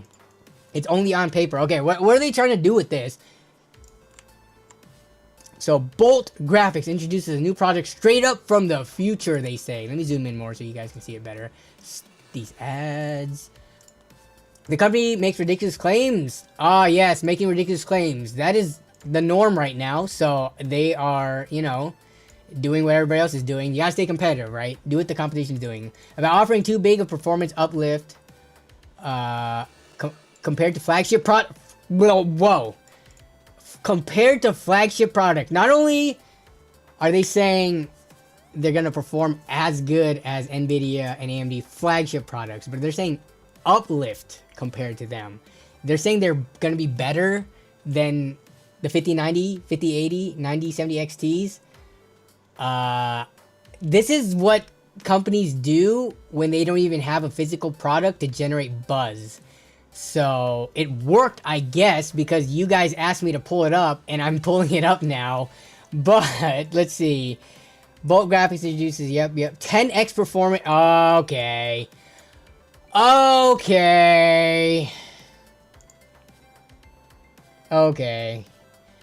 What are we even talking about here?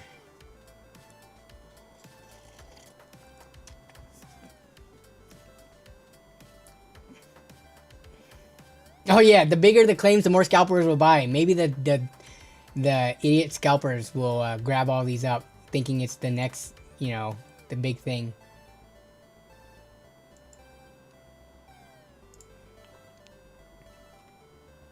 As Linus would say, I'll believe it when I see it. I believe a lot of people would say that. Okay. So I don't even... So what are they trying to do though? So...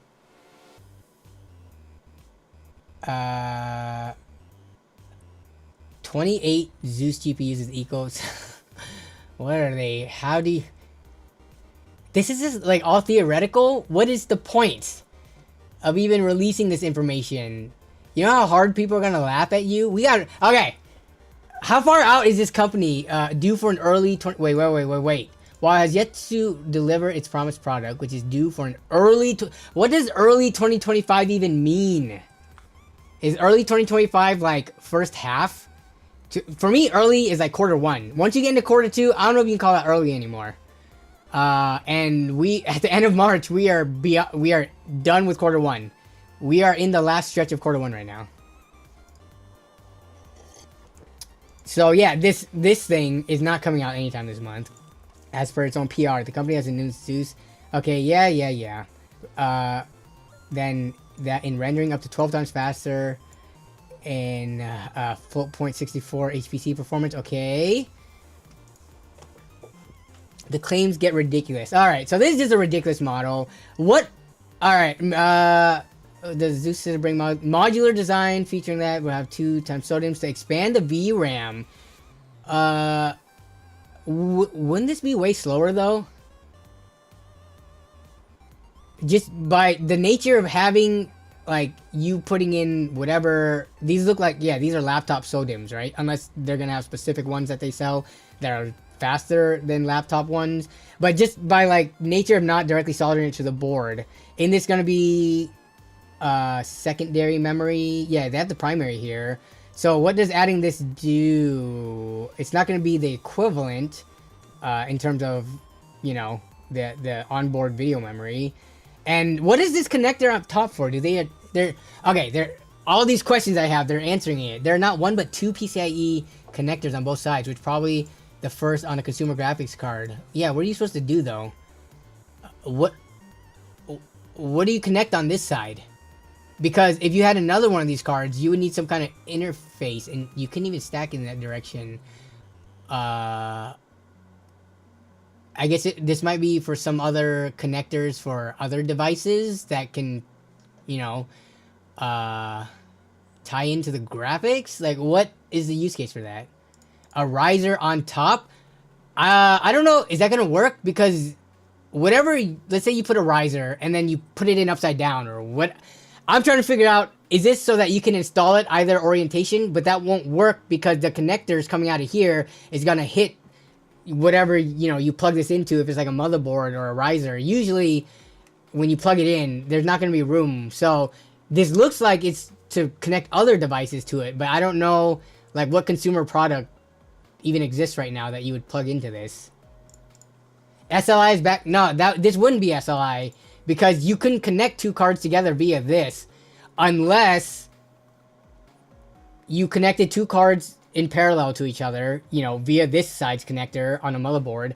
And then the SLI connector is this, and maybe that is the SLI connector, this entire length, because these cards, you know, the bandwidth is 10, or the performance is 10 times the 5090, and it needs a whole, you know, this whole slot, or this whole, all these connectors to properly SLI. I don't know. They wouldn't even call it SLI probably, because that's an Nvidia thing, or Crossfire, so they would need their own name. Yeah, to daisy chain them together. It has the power connector on the back, like we were talking about. What? Oh, does it? What? I don't see no power.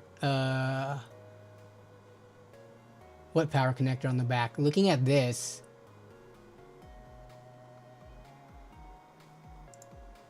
Okay, let's all bet on a price for this unicorn. Yeah. You know how things go with performance.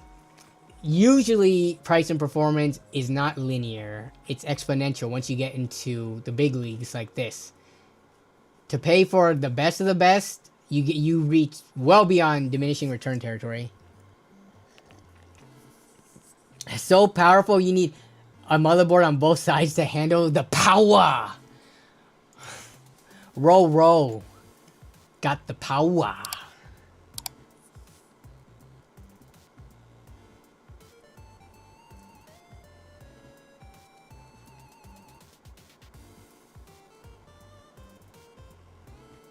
Maybe it's to get the Physics X Performance back. Yeah, I mean, look. I'm not against a company, a fourth entrant into the... This doesn't even seem like a consumer product. If they made more reasonable graphics cards, right, that are more reasonably priced and performance levels that people would actually buy, then I would be for it. Because, again, can't hurt to have too much competition. Apparently, Intel entering the race at this generation, they actually did okay first generation ARC because, like, nobody wanted them because their performance was, like, the same as AMD and Nvidia, but then they had driver and overhead issues. So first gen, they had growing pains, right? But second generation, because Nvidia and AMD didn't come with the heat in the sub $300 range, they were really popular. B580s are a very high in demand card, and there's just not enough of them. So that's kind of a flop in my opinion. Kind of a flop launch, and yeah. So does it mean anything to bring more competition if they're not going to be able to keep up with the demands of, and you know, PC gaming is constantly continuing to grow at a rapid pace. So who cares if this company comes out and offers even more products if they're going to have a first generation growing pains flop of a launch, and then second gen, they can't keep up with the demand. So, I mean, thanks for bringing up the topic, but for me, this is like kind of almost irrelevant. It is not relevant to the average PC gamer, let's just say.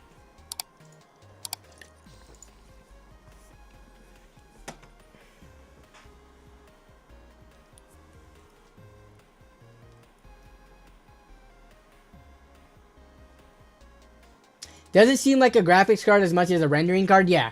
So, I mean, sure, just raw performance on a card, whether it be gaming or not, is...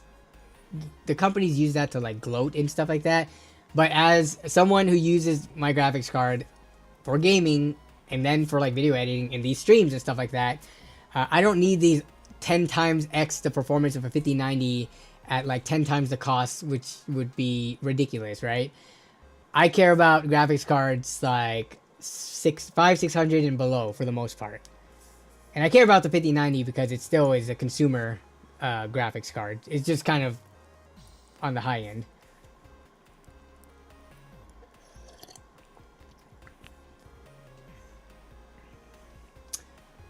Okay, let's see. Did I have anything else I wanted to talk about?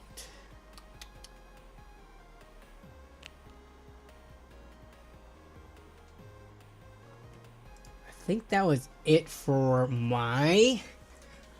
Cause I put the notes, so if you guys didn't know, on the Discord server, there is something called stream submissions. And usually this is for people to send links because you guys can't send link in chat because it might be like, you know, porn or something bad or malicious. So I have a channel set up so that you could link stuff in here and I could pull it up during stream. Or I use this for my show notes as well. So that's where, you know, if I'm like, oh yeah, I want to talk about this on stream, I'll write a little message or like put a screenshot or something. So yeah, just if you guys want to talk about anything specific, if I'm like able to talk about it, like I don't know how much I can really talk about this stuff that I don't know much about, but if you know, like Reddit posts and stories and like tech articles and stuff, if it's interesting enough, I can pull it up during the stream. I thought I wanted to talk about, let me see if I have notes on my phone. Sometimes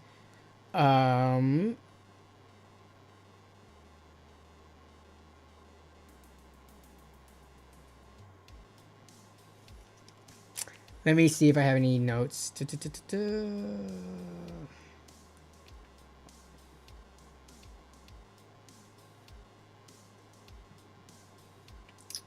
No, I think that was about it. Wow, we are about to hit the 2-hour mark. Can I actually go have dinner after 2 hours this week? The previous streams have been running really long. They've been like 3 hours. One of them was like almost 4 hours.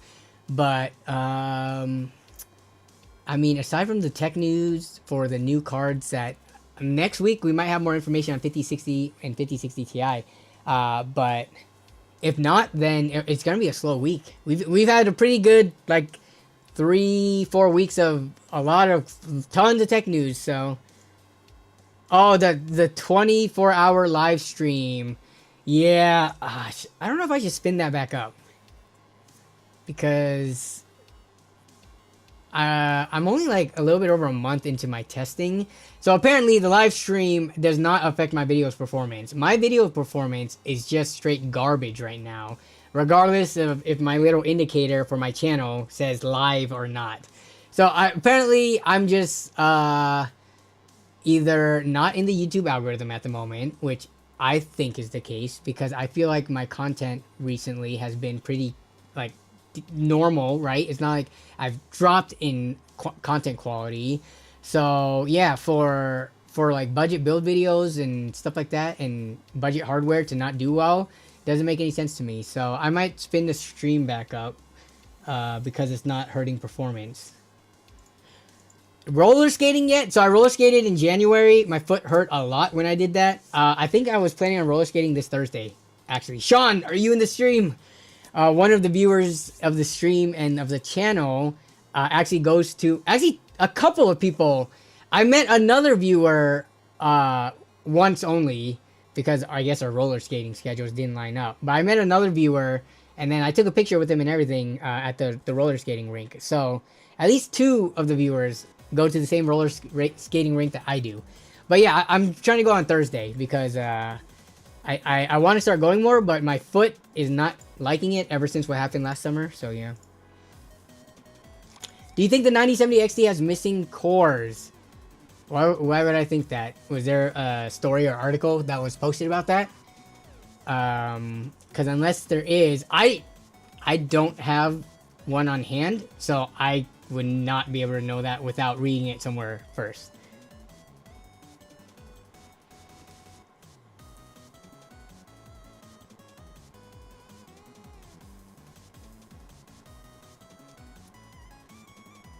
GPU scalping is one thing, but Pokemon scalpers is bottom of the barrel nasty. Yeah, you guys saw that Costco video, right? Let's see, Costco Pokemon card fight. Costco shoppers from the New York Post. Is this gonna... is this gonna make it so that this whole stream is gonna get demonetized? Every time I show content that is copyrighted or from other channels, they demonetize my entire stream. Like, I stream for 2 to 3 hours and I show a 30-second clip, and you're gonna take all the money from the stream, not the donations and super chats, but like the viewership monetization, right? It's ridiculous. But yeah, when was this story? This was like a month ago. I remember this. And the story was, oh, he just elbowed him in the face. So this is like an older Asian dude. This is kind of like a 20 or 30-year-old younger guy. If you read the whole Reddit post, the guy who got elbowed was there. He was trying to buy cards for his son's birthday. This guy actually took the cards from this guy's hands. He had it originally. This doesn't show it, but people were there showing that this guy snatched it from the old Asian dude and then fought him about it. I don't know what ended up happening. I don't think anyone went to jail. But at least this isn't happening at the Micro Centers. Otherwise, it would have erupted on the subreddit. Like, I haven't seen... The worst thing I saw was the line skipper that we talked about in the stream a couple of weeks ago. The guy... But then everyone, like, yelled at him and stuff. Someone left a comment, actually. Let me see if I can find it. On the shorts. So, here's the short about it. So, we talked about this already in a previous stream. If you haven't seen it, just go watch the short. It summarizes it. I'll even link it. But... whoops. Does that work? Yeah. But anyways, so I got one of the comments someone left. Was it this one or a different one? Oh, here it is. This comment right here. So this person says, honestly, I skipped the line for the 5070, but only because I didn't care about the GPU launches. I just needed to get a new keyboard, so I got there around 8:50 a.m., which is 10 minutes for opening time. Everyone was mad about it and started yelling and calling me slurs until they saw me walk out 10 minutes later with my new Keychron keyboard. So people are getting so mad at the people who aren't waiting in line and wanting to go to Micro Center to buy non-GPU items. I mean, I can't vet this story whether it's real or not, but I can say, just based on everything I've seen, videos and photos and stories on Reddit, that it would not surprise me that the people at the front of the line are so antsy and would be quick to tear your head off if you remotely look like you're trying to cut a line. So that's what we've gotten to, but it doesn't look like we've gotten to any physical altercations like the Costco and Pokemon cards thing. So there's that, I guess. That's like one positive.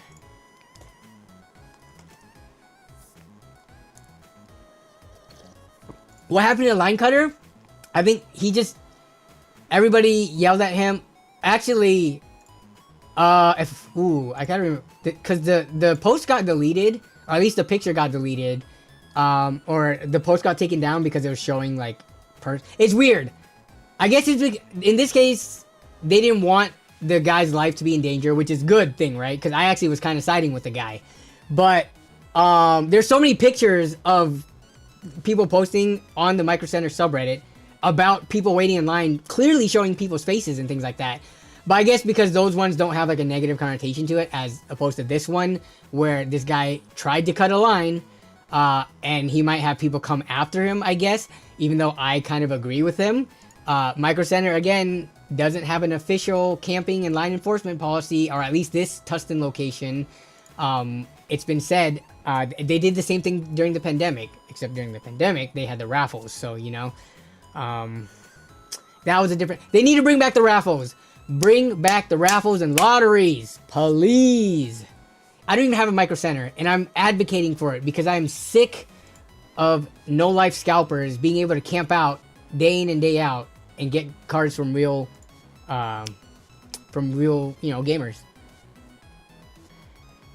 Everyone was mad until they found out he didn't get a card. Yeah, would have been mad either way.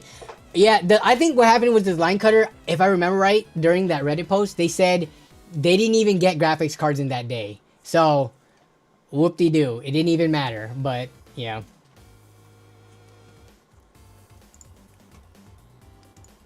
What's the most recent comment? On what? The YouTube short?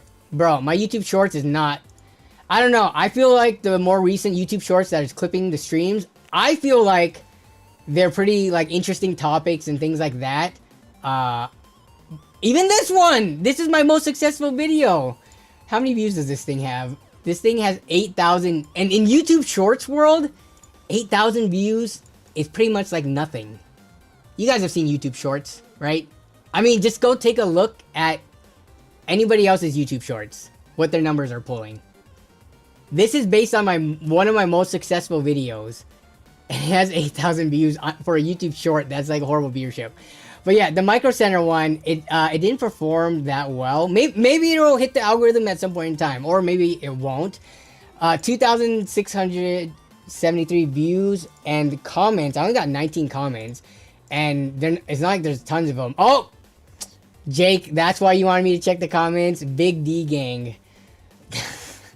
That's why you wanted me to check. But yeah, I mean, it's, you guys, it's pretty, what's it called?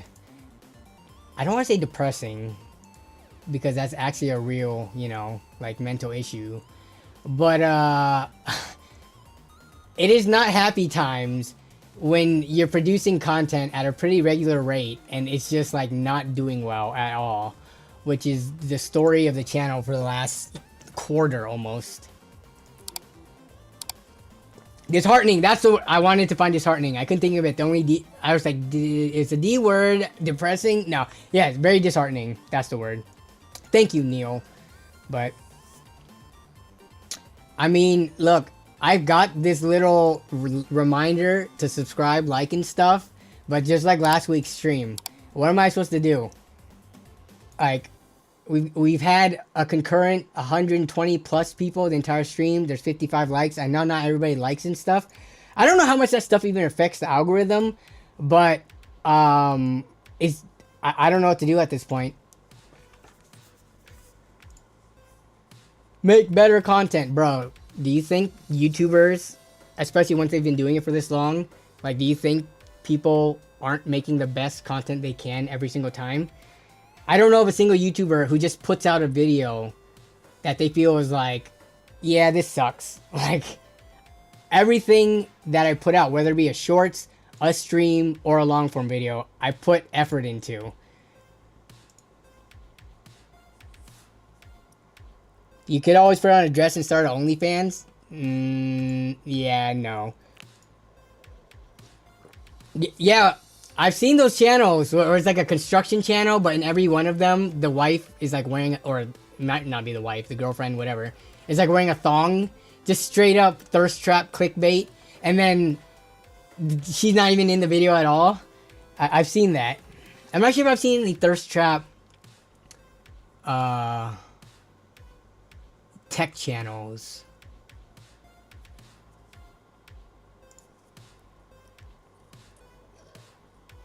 That 40K I spent on an English degree paid off.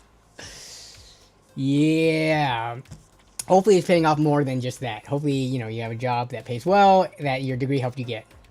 With English, is like what? Teaching, editing, proofreading things.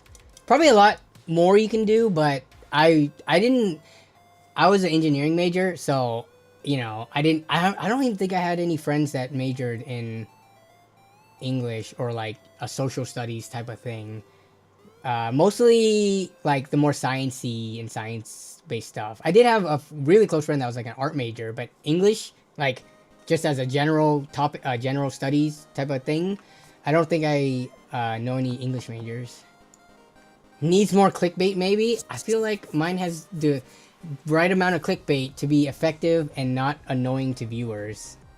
You don't want to go too all on clickbait. Like, there's a level of clickbait that's bad.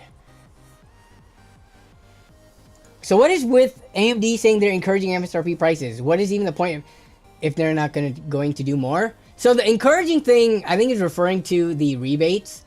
It's not just AMD saying, hey, you should probably price these cards closer to MSRP, you know, to the AIBs, which in turn affects the pricing to the, you know, the end retailer, right? They were, I don't know if they still are or how long they were doing this for. I don't know the full details of it. I don't know if the details are out there, but it is well known that AMD is offering rebates, as in selling the chips to the AIBs for cheaper, so they're able to manufacture it for cheaper, so that once it finally gets to the you know, end consumer, the prices are lower. So they are actively, like, they are doing something, not just like nudging, like they're doing something about it, which is good. But I don't know how people are saying that was just for the first shipment, but then one of the AMD spokespersons said that they're gonna try to keep that going for longer now. So we'll have to see. Like, we're 1 week out from the launch, right? It's gonna take at least a month probably to see if that holds any water and if it has any effects. So better go Korea. Yeah, I guess you could go to other countries as an English major. Jason Whitmer, if you want to talk about that at all. I don't want to put your stuff out there, but I know people. I think, didn't Brian from Tech City do something like that? He went to teach, I think, in Japan. That's how he has his whole origin story in Japan, I believe. But I don't think was it for English, or was it for like math or science or something like that? An Australian guy going to teach English in Japan. I mean, I guess, like, it's pretty much English, right? With a cool accent.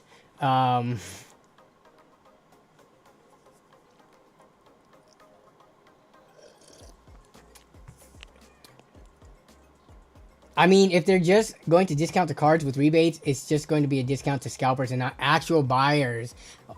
What can they do? Aside from, you know, us providing their social security numbers to them, which is what a lot of people aren't going to be down for.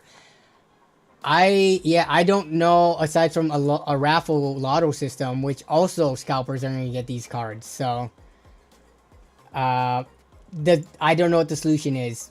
I would say driver's license, and the address you ship to has to be on the driver's license. Sorry, people who are away at school. Sorry, people who their driver's license does not match their current resident. You're going to have to take one for the team, because we've got to do something about the address verifications and identification and stuff like that, right? Once you open up the gates for them to say, oh, here's my driver's license, but I don't actually live there because I'm away at school, the scalpers and bots are going to exploit that. You got to put hard systems in place. Some people are not going to be happy with it, but I think the alternative solution is still going to be better than what we have now. If still a bunch of real gamers can get their cards because they actually live at the address that's on their ID card, then I don't think that's a bad solution. But you can't make everybody happy. Whatever the solution is going to be, someone's going to complain. I can't buy multiple cards with this new lotto system, or can't even get one at all. Like, even if I'm like the fastest fingers in the West, I don't know. Like, people are going to complain if you put out a new egg shuffle and raffle. They're going to complain if you do like a queue system. No solution. What about have a physical Micro Center card to buy GPU?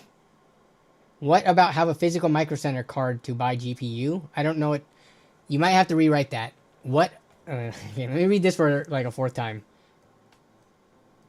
What about have a physical Micro Center card? Oh, Micro Center card.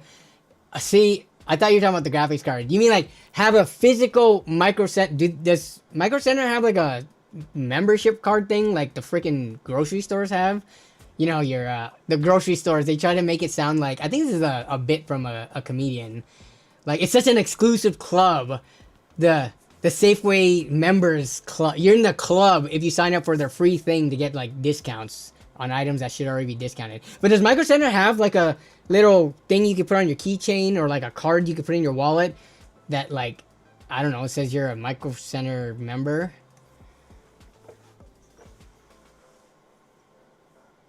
Lol, once again, this guy thinks Micro Centers are in every state. I don't care about the solution. Okay, I kind of care about the solutions for Micro Center, but the easiest solution, they've done it before. Let me see if I can find it. I've talked about this, but I didn't pull up the picture. Micro Center QR lottery. Reddit. Give us a freaking lottery. Well, here's one person who's upset about the situation a month ago, asking for it. Pandemic. Come on. QR raffle. Oh, here it is. Okay, do the picture. So what they did was they passed out a piece of paper with the QR code, but I'm trying to find the actual picture. Launch day. Vouchers is different. I don't like a voucher system because a voucher system guarantees the voucher system is just giving someone like a voucher based on the line order, and that's the same thing as, you know, what they're doing now. I don't, are they giving I think they're even giving vouchers right now. So the voucher system sucks because it gives just people a larger window to buy the card, but it still honors the line that the campers and scalpers are sitting day in and day out for. So they give like vouchers to guarantee you to buy the card to like the first X number of people. That sucks because the scalpers and no life people are at the front of the line usually. But with the QR system, there's a lotto. It doesn't matter if you're first in line. It doesn't matter if you're last in line. Just as long as you're there within, like, I don't know, the first 2 hours of opening or whatever the freak the window is, they should have these for like a day. Don't sell the cards the first day. Have it so that the entire day, even people with jobs have a chance to go to Micro Center to pick up QR, you know, thing. Though with the QR, I don't remember if it was a unique QR code or if it's just a general one. So you can like share the piece of paper. Like, does it matter? You know, if you're all going to the lotto system, because if it's not, you're gonna have to waste a lot of paper printing out QR codes, like to potentially hundreds, if not thousands, of people throughout the day. So yeah, just get in line early.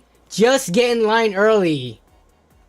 First of all, people who even get in line early aren't guaranteed cards and have been like the next person once the cards run out. Second of all, not everybody has a Micro Center to get in line for. If Best Buys carried graphics cards, I think the situation would be so much better because, like, nationwide, there's way more Best Buys, but that's not the case. Best Buy has these graphics cards. They're not sending them to the physical locations. They're online only. So, yeah, that's not the solution. I think it was a unique code. Ooh, that sucks. Because, yeah, you're going to have to print out, like, hundreds of pieces of paper, if not thousands. That's like a waste of paper. Might as well just do a thing where you can, like, sign up for it, like, by email, but then the bots can get to it. So I don't know what the solution is, man. Face recognition. If you buy one, your photo's taken and maybe ID copy just because. Yeah, because people can shave their face. They can shave their head. They can take their glasses off. Yeah, can face recognition.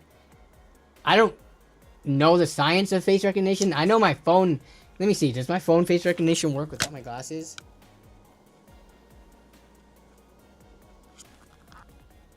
Can you lock, please, phone? Yeah, it works. Yeah, it works with or without my glasses. So I guess glasses can't trick it. But I wonder how much it would take for someone to change their face to you know, exploit that. AI is too scary for face recognition. Bro, the government has your photo ID already in some database that probably at some point, somewhere, some place, your stuff is breached. I'm just saying. I'm all over the internet. Like, my face and, like, likeliness and videos. So, maybe that's why I'm more comfortable with it. Because I already have my face on videos and pictures and all over the internet. Whereas a lot of you guys out there, like, you guys don't put your real pictures on your profiles. You don't even have your real names. You just have, like, a screen name and stuff, right? So, yeah, I guess, like, the level of comfort with privacy and things like that is very different between, you know, like, me and a lot of the viewers. Danny is already cooked for AI?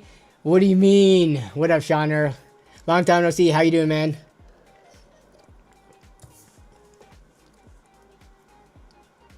Is a general that have a printouts with the cards depending on stock, would it be worth being fired from your job to miss work for a few days for a GPU. Doubt it. Yeah, for real. Best would be you go to the actual store to get the card, not online. Yeah, no, I agree. There's just not enough computer stores that carry these graphics cards. There's like, I saw someone post like a mom and pop shop that has it, but it was like super overpriced. Plus, it was over in Europe. See, it's different regionally too. Like in the United States, I don't think mom and pop shops are really getting allocations for these newer, like highly demanded graphics cards. But I've been seeing on like the AMD and Nvidia subreddits and PC Master Race and stuff like that, people posting from like European countries. Some of their mom and pop shops, like not, you know, Mind Factory or Overclockers UK and stuff like that, but like straight up mom and pop shops, they posted pictures where they've gotten like 1 or 2 cards in, but they're like severely overpriced because that's just how mom and pop shops work, right? Like the margins are slim. You just pay more. Like, have you been to a mom and pop computer repair shop and asked them like, oh, if I wanted to replace like my memory or SSD, they're likely going to charge you more just for parts alone, not even labor included, than Amazon. So the issue is we don't have that many computer shops aside from Micro Center. Fry's, which I don't know how many Fry's locations. Is Fry's completely gone, or is there some locations? Let me take a look. Fry's Wikipedia. Was one of the last Fry's the one up near Seattle? Fry's Food and Drug. Okay. Is a chain. How many locations? There's 123 left. Google Maps of Fry's. Wait, what? Food. Wait, is this the same? No. Fry's Electronics. Fry's Electronics. Here you go. I was about to say, the logo kind of looked the same. Yeah, Central Computer, no Fry's. Yeah, Fry's was... They put the word was there. It's funny because I think Kmart still has some location. So if you look at Kmart Wikipedia, Kmart, formerly legally established Kmart, now operated by Transformco, is a department store chain with 5 locations left, 1 in the mainland US. So even Kmart still lives. But Fry's was an American big box store. Where's the last location? Defunct 2021. I think that's around, yeah, during COVID. About a year into COVID, when the one in Seattle shut down. What was the last one? They only had 30s anyways. At the time of closure. They may have had more at one point. But when they closed, I guess they shut 30 down at the same time. I mean, Fry's went downhill. Even like a decade ago in 2015, I felt like Fry's was already going downhill. So, Fry's is like, we look at it with rose-tinted glasses, but it has not, even up to 2021, it was already struggling for many years, right? So, you got used to have Fry's.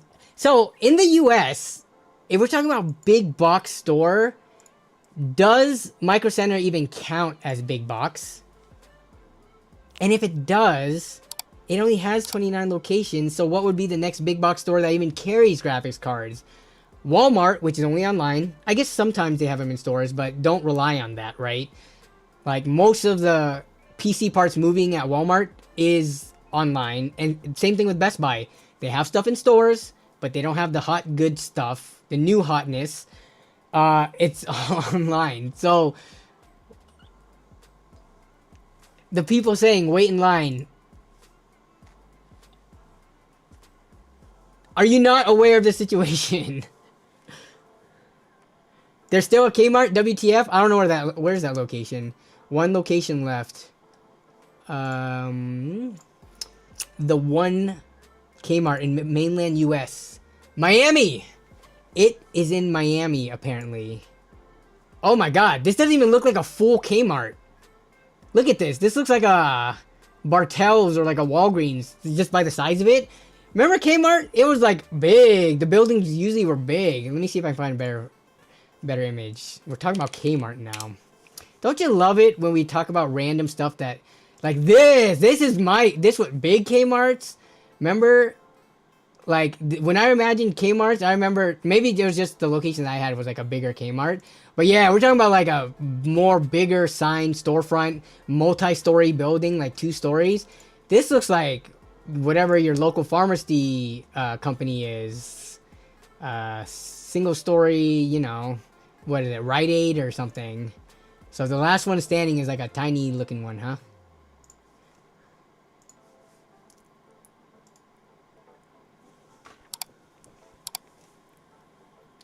Yeah, Best Buy is big box. I don't know if Micro Center is big box.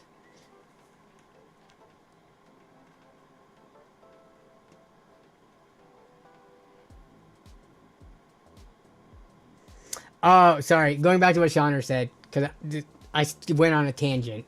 But regarding the AI thing, I'm cooked for the AI reference. But yeah, if AI wanted to, like, they got my face, they got my whole body, they got me naked almost with blurred, you know, private parts. Hopefully, if they were to fill that in, they, you know, don't screw me over. There's my voice. Like, there's just, I'm pretty sure if you scrape the internet, just scrape my YouTube channel, you could find enough to build a clone of me from every single angle physically. My voice, I'm probably talked enough where you could get like a 99% match to my voice and all of that. Yeah, for sure. I am cooked when it comes to if AI ever tried to like, if they ever deep faked me, I'm screwed. I actually want to see anyone have a local model or even like know how to do. I've never done like a deepfake thingy. I know people use it for like porn and stuff, which, you know, the streamers had that issue where they would deepfake like streamers' likeliness onto like porn or something, and then it just sucks to be like a female content creator or streamer because of dealing with that crap. But yeah, so that's the only thing I ever hear about deepfake, and I guess political things too. But with regards to like the content creation space and streamers, that first comes to mind. But politically, yeah, they deepfake that. I don't know why anyone would want to deepfake me, but if they do, hopefully it's not to like make me say, I'm not even give ideas. I'm not gonna even put it out there, but hopefully it's not in a negative light, is all I'm saying. Shauner, been a bit busy. Life is hectic sometimes. Glad I can make a stream for once. Yeah, dude, like, I think, well, Shauner, we've met in person and we've taken a picture and you've been in a YouTube short and stuff like that. But when people are like attend the streams pretty consistently and then you don't for a while, but then you come back, I think you guys have seen it, right? Like, I recognize names. It's really hard sometimes. But if you're someone that, you know, have been in the streams pretty consistently, I notice when you guys come back and I'm usually excited and say hi and stuff. So, you know, hopefully, like, I don't know, not that that should be a reason for you to attend the stream more, but like, hopefully you guys see that I don't just do these streams just to talk at a camera and like don't give a crap about you guys, right? Like, I try to actually form this creator-viewer relationship and call you guys out by, you know, your names and stuff like that. And I do realize when you guys are gone for a period of time, and I do miss having you guys in the stream. So just saying, not trying to glaze Shauner specifically here, but other people when they've tuned back in, I try to make it a point to like, you know, show them that, you know, I care. So yeah. What if I got a hair sample at LTX? I could be cloning you right now. Danny is already... one of these days, when it gets good enough, I'm going to deep fake an entire stream, and you guys won't even know the difference. We'll see if I could do that. Yeah, we're watching it right now. Imagine Danny's foot in porn. Ooh, especially when my foot was nasty. What if they use that as the reference? When my foot was gigantic. Like, Hairworks is bugging, yeah.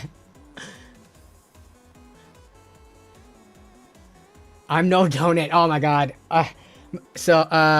Okay, I'm not gonna talk about that, but we've been getting more donuts recently from the local donut shop because they are so delicious. Melissa has been craving them, but it's funny that you say that because I love donuts. Still in what the hell they're selling Pokemon Go, like, I saw that coming, but still... What? What are they selling? What are you talking about Pokemon Go?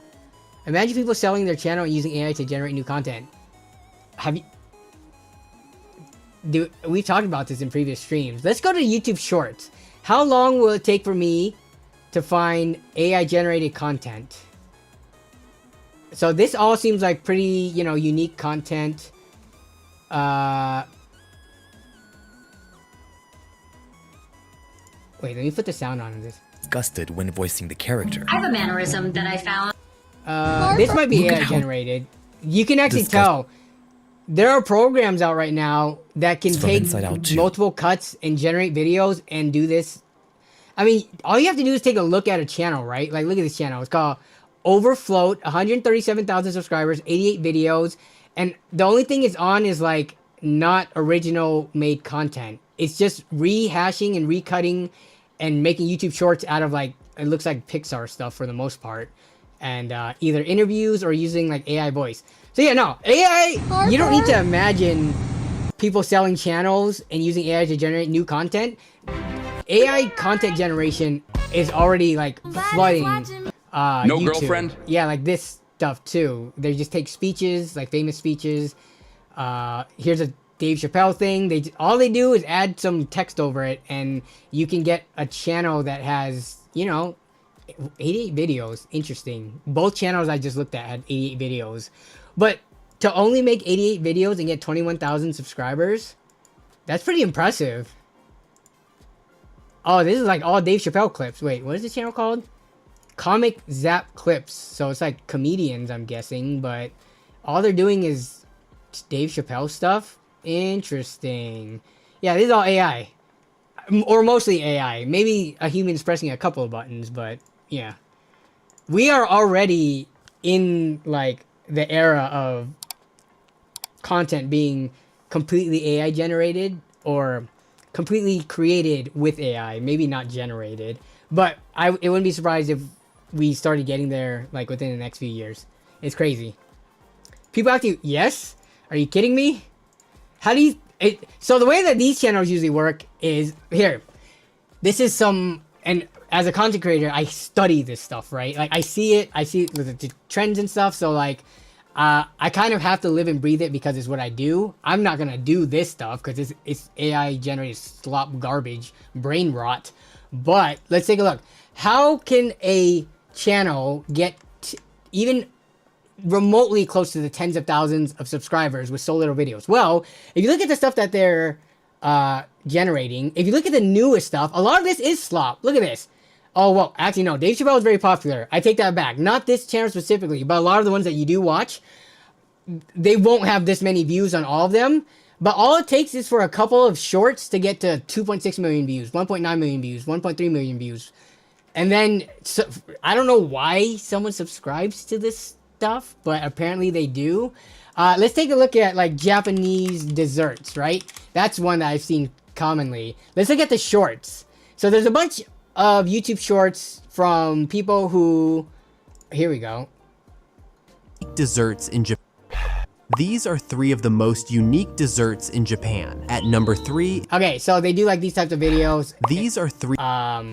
It sounds like an AI voice almost. It might not be. It might be a hired actor. But so this one's like 200 something. But let's look at this. This is Kyoto Culture is what this channel is called. It's called Kyoto Culture. We take a look at them. So they have 129,000 subs. They don't have any long form videos. They're all shorts, which is whatever, right? It's kind of like TikTok. There's not really long form. So they posted some stuff today. So 700, 10,000, 6,000. Bro, they're getting more views than me. Stealing other content. Like, what they're doing is they're stealing the footage, adding a voice to it, and putting the captions. We've talked about this before.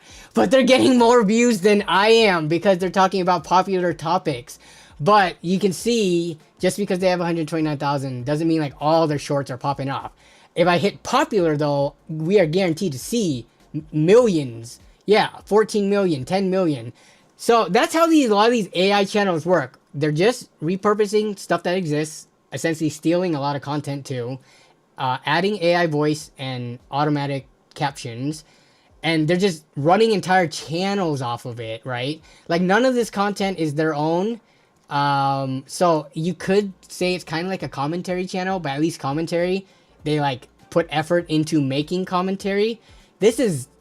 You can make all this like majority with AI.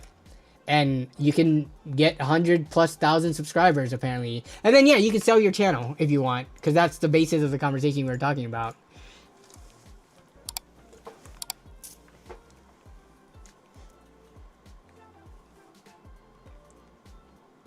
Just don't scroll down. Mostly even more bots. Hey, what up, Logan? How are you doing, by the way? I saw that you posted your stuff about going to the gun range and stuff. Hopefully you had fun there. But any, you know, luck with regards to the job search and stuff like that? Mostly even more bots giving them free views. Yeah, you're right. I mean, there's going to be view bots on YouTube no matter what, probably to some degree. I've noticed, and I posted this actually on the Discord server. It's weird because there is bot comments on normal videos, but where was that I posted it? As soon as I post a YouTube short, did I not post it in here? Bot. It might be. Nope, that's not it.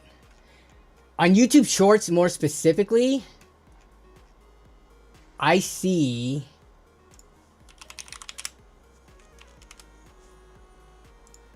Where was that? Oh yeah, this picture right here. On the YouTube short, so this is when my Cut a Line Guy short went live. Instantly, I cannot, like, I don't know. How do these bots, I know how they work. They're like, oh, subscribe to a bunch of channels. Once they post up content, you know, post this, whatever the heck this is, right? What are you supposed to do with this? Are some lonely men, or I guess women, or whoever the heck is attractive to this, whatever they are, like, are they supposed to read this on my short, a channel about PC gaming and hardware? Hi, how do you, this is kind of a normal one, right? At least it doesn't have like links or saying something like, it doesn't even say go to my profile and click this, which is what the dumb bots back in the day or years ago used to do. They got a little smarter. If this was not this girl and a random name, and you just looked at the comment only, hi, how do you usually choose a location to shoot your videos? Maybe not for this one, but like on a normal video, that might come off as a human comment. Let's see what this one says. This is exactly the kind of content that makes me smile and feel joy. Thanks for the positivity and inspiration.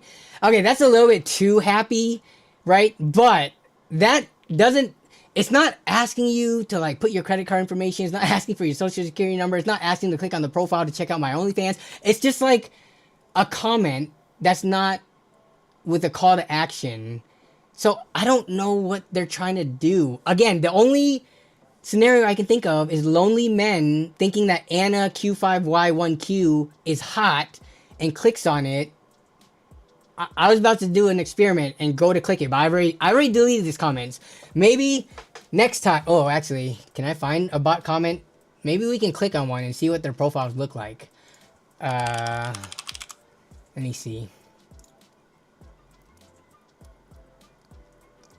This is a good point, Logan. Really? Where did you put that? Really, it's not AI that's the problem, but it's how humans use it maliciously is the issue. No, yes, that is completely the issue. And we know humans suck. So that's the issue. It's like, the guns aren't the issue. It's the people with the guns. A gun has never pulled its own trigger. But, you know, there's that. And we're not going to talk about freaking Second Amendment rights and stuff like that this stream, because I know people are passionate about it. I have my own opinions on it. I don't want to take people's guns away willy-nilly. I just don't want little kids to get shot. Is that too much to ask for? I don't want actually anybody to get shot. It's not just little kids. I don't want innocent people getting shot. I don't want, because it's arguable if people who are fighting, like, you know, if they join the military, are they not innocent because they know what they signed up for? I don't want anyone dying and getting shot, okay? But anyways, we're not going to go into that. Yeah, how do you choose a location for the video? Let me see. What am I doing here? Where are the... Bro. Shorts. Let's just see if I can find One of my favorite comment. I think I'm usually good at deleting them. Dang it, I deleted them all. The one time I want bot comments. Nope, that's not it.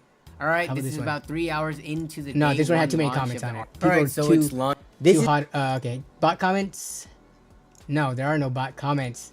Yeah, I think I'm pretty good about deleting them.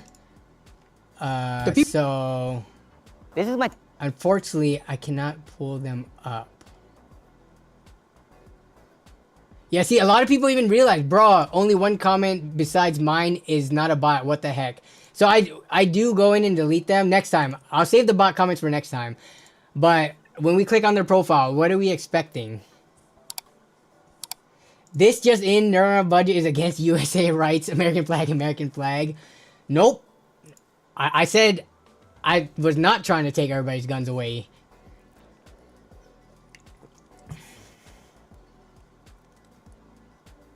They're nice. That's right. Luke M. Silver with the silver lining. At least these bots are nice. I don't know if it would be beneficial to bots to just like berate a content creator, to be honest. It only takes, yeah, you're right, Jason. It only takes one super simp to send these hot chick bots like money. It only takes one scam to work for it to be worth it. So if you put 10,000 bots out there, and if only one of them is successful, which is what, a 0.001, 0.1 or 0.0, I think it's 0.001 success rate. I mean, aside from the the electricity it takes to run the computers that run these bots, which might be negligible anyways, and you scam somebody, then it's all worth it. So yeah, it's a numbers game. Oh, ask chat about the viewers call thing. Okay, so for the people who have been around for a long time, I've talked about this before, but me and Jason were talking recently about using it in a different way. But remember when I talked about having like viewers call in about their troubleshooting stuff like into a Discord call?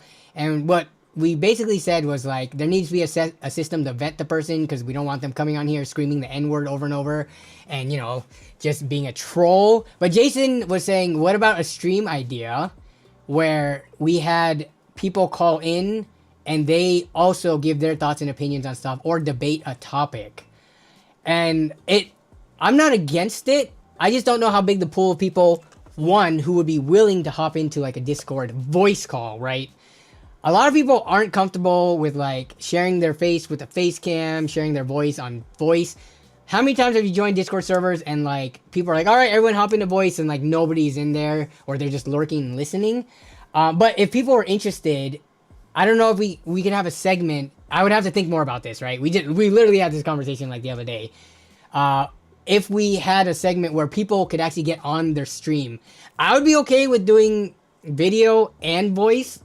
I would have to figure out how to set that up. It might have to be like a one-on-one call. So yeah, it has to be like, there's more logistics that goes into it, but just to be able to have them on stream, just to be able to get more interaction, I guess.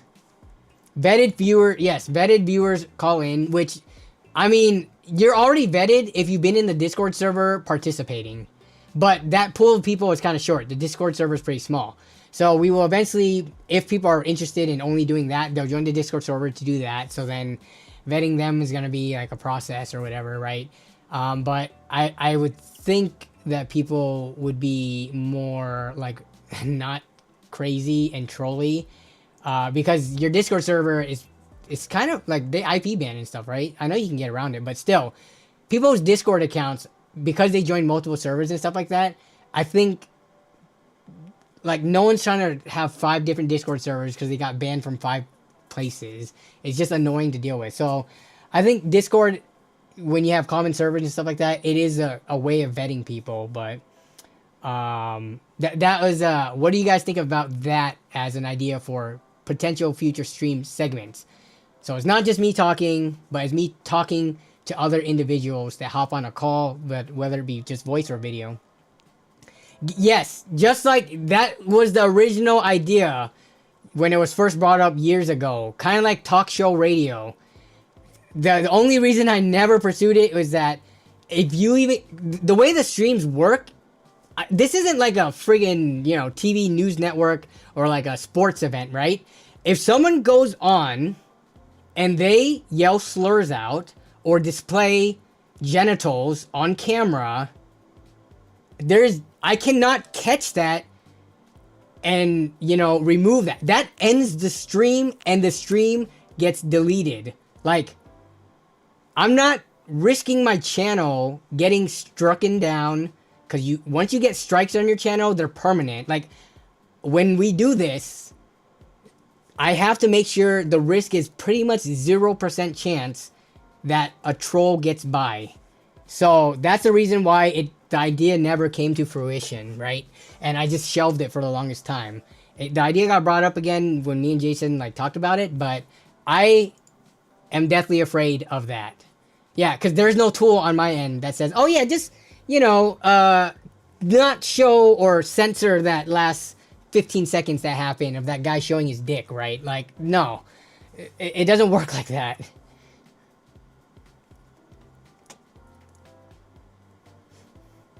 No video needed, just voice. Yeah, so the video thing, I mean, the video thing would just be cool for the, you know, interaction aspect of it and more personable. But even if we had the voice thing, then it would be a lot like the radio talk shows. But yeah, then we would just have to make sure stuff doesn't get through. Zoom call from Discord vetted. I mean, yeah, I would need help. Which again, like, how do you vet a person beforehand? I would have to use the vetting, which that's just more time and resources into something that, see, the stream, I love doing the stream, right? I do the stream for, you know, 2 to 3, 4 hours sometimes. And sometimes I have to prep before the stream if I'm like building something or if I have to find topics to talk about. I put a lot, we've talked about this, I put effort into the stream. And it definitely doesn't pay off with regards to growth of the channel. My channel isn't growing from these streams. It doesn't help with more viewership on other videos when I do these streams. It doesn't help monetization wise because the money I make from the streams, I make less than I would if I just went and got a job at McDonald's. But I don't care about that stuff. I enjoy doing it. But when you start adding on more time commitments for something that does not yield a good return, I have to draw the line somewhere with how much free time I have, right? So if I have to vet callers beforehand, and then you could say, oh, get a mod to do it. I'm not trying to make mods do extra work for like no pay, because it would not be worth paying mods for doing something like this. So I'm thinking about it and I'm trying to see like what the best way is to do it.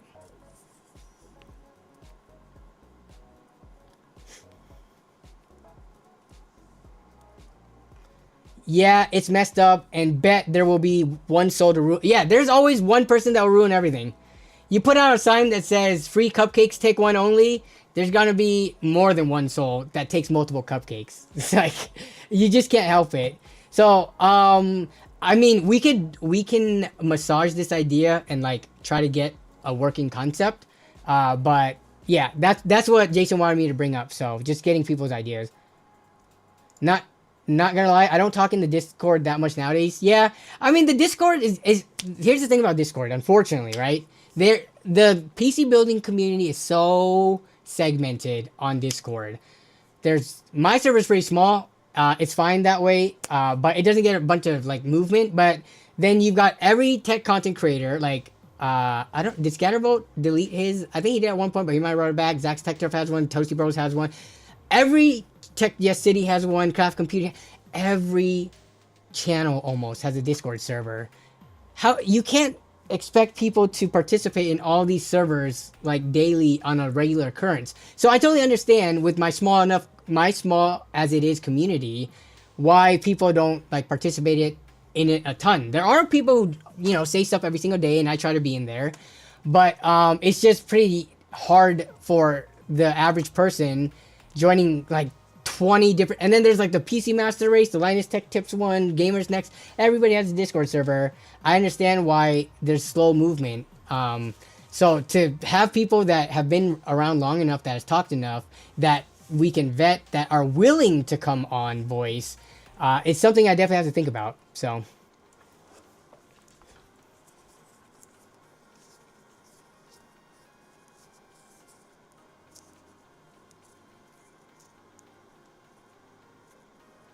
Okay, I do.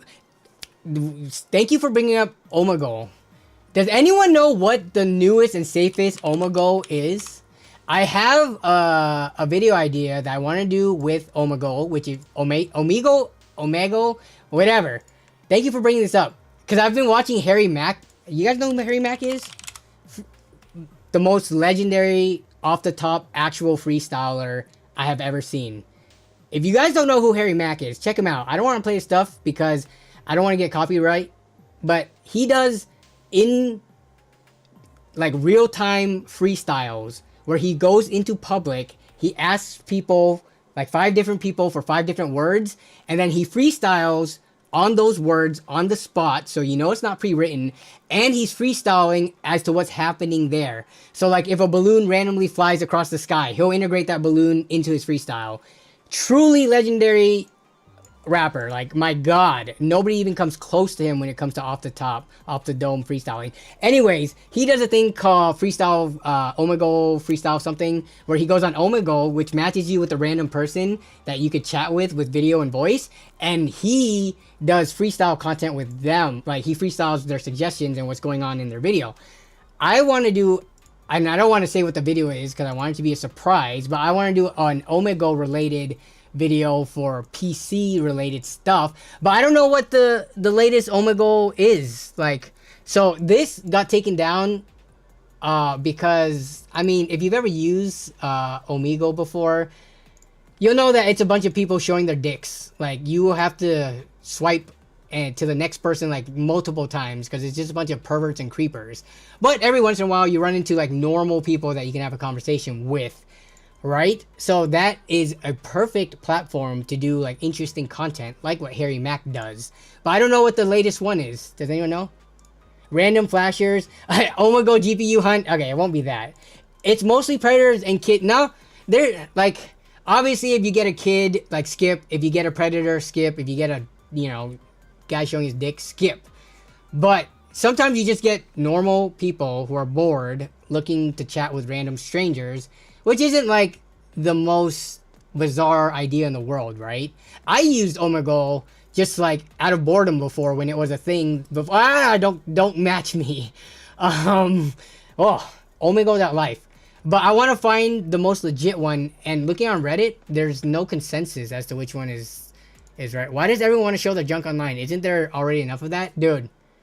Don't ask me how the human mind works because there are a lot more things that are unexplainable than humans wanting to show their genitalia. If anything, that is somewhat natural because back in the days of, you know, Neanderthals and Cro-Magnon men or whatever, they were walking around with either loincloth or just barely anything to begin with, right? So I don't know if that's like the weirdest thing that a human has ever done, but yeah, I understand what you're coming from. I'm just joking. Let's see. I'm planning to do calls in on my own channel. It will be recorded live but edited. Doing live would be hard. Yeah, live is the hard part. Doing edited, easy. If anyone's messing around, get them out of here. Just cut it. But yeah.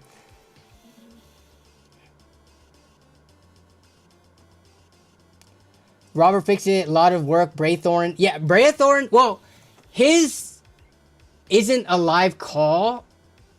I should ask him if he ever thought about doing a live call. Braythorn does this thing where he helps people build computer parts. I guess we've done that on these streams too. But he gives one-on-one help to people. And they sign up on a spreadsheet and everything like that. And that would be the most similar. The only thing that is not making it like talk radio is like he doesn't get them on a Discord call to like actually talk. He talks, they type. So that's the only thing. But yeah, I'm very familiar with what Braythorn does. I would consider him a content creator friend. He's actually going to be in a collab that's coming up soonish here that I'm going to have on the channel. So yeah, love Braythorn. Good guy. Harris Heller had a video about making community discords good. What was a refreshing video? Oh, I got to check that out. Harris Heller, I'm not a like streamer. I'm just like a kind of streamer. But Harris Heller, I've seen some of his stuff has like good nuggets of gold and diamonds in there. That's not even the saying, but you know what I mean. Nuggets of gold. Like when you tell people not to push the button, someone will push it. Exactly. I'll flash at Nvidia GT 730. Yeah, I just got here. WTF? Yeah, we're talking about Omegle. Yeah, I need to look into this because it'll be a fun video.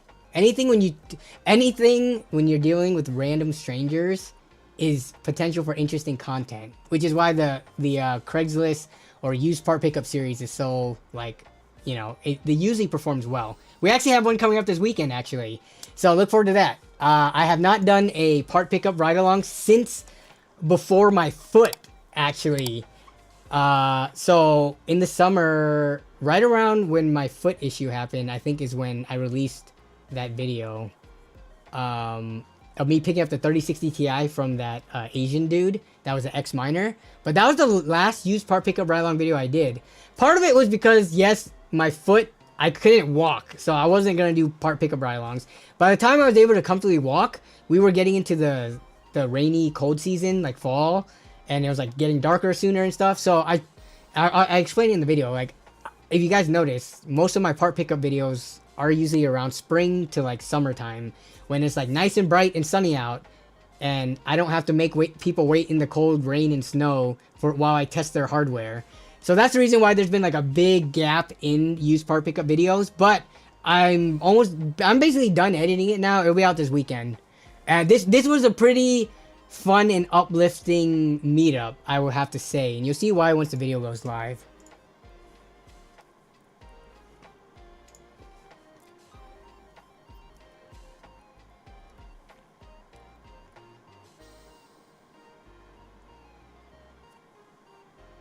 Water, thank you. My lips are getting so chapped.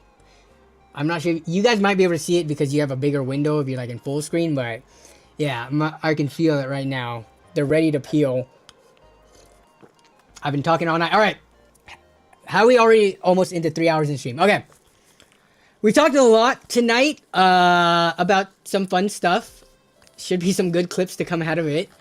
I don't talk about these things just to make clips. I talk about them and then they just happen to be clip worthy, right? Like, I don't have a button that says, oh, clip that, clip that. I manually go back through the streams and scrub through to find things that we can make clips out of. But yeah, what are we talking about next week? Next week, I might do a live build on stream. I do have someone who wants to buy a PC, so from me, and so I might do a build. Unless they are waiting, then we'll talk about more news, because I'm sure in this next week we're going to have more Nvidia news for the 60 series cards. So yeah, I guess we can expect that. So for the last 5 or 10 minutes, let's just hang out. I'm going to chill, read all the chat, all that good stuff.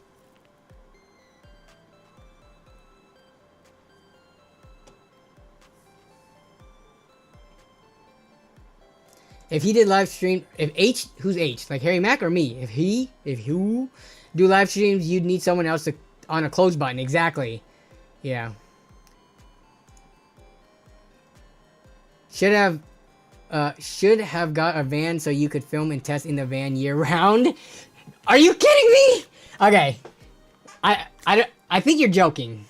But imagine telling the person, hey, get in the back of my van so we can test this. You know how creepy that is and how dangerous that sounds? Get in the back of my van so we could test this computer part. Like, even if they're an adult, they don't know what's in the van. They don't know if there's a couple of guys ready to grab them and, you know, keep them for ransom.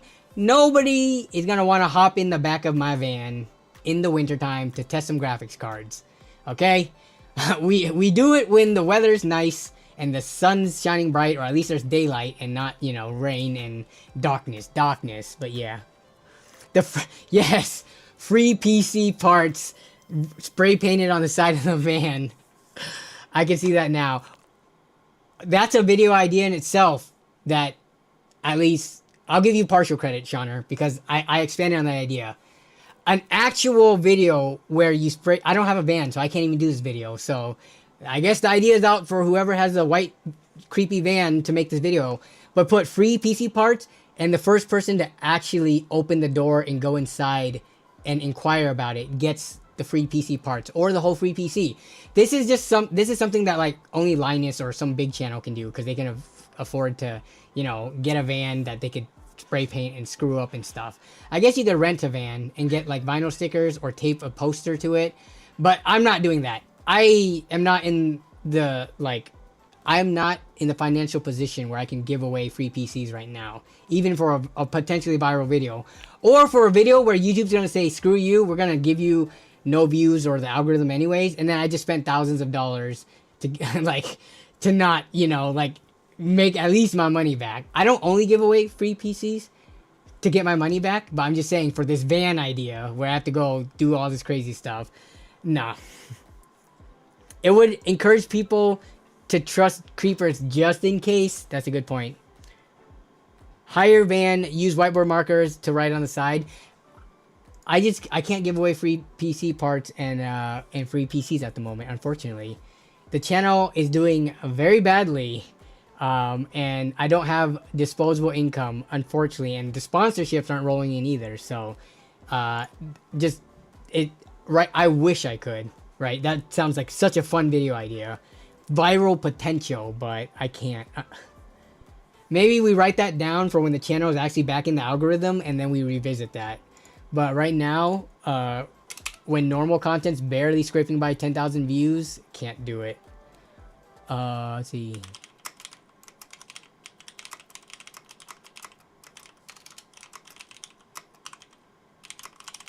I'll write it down though.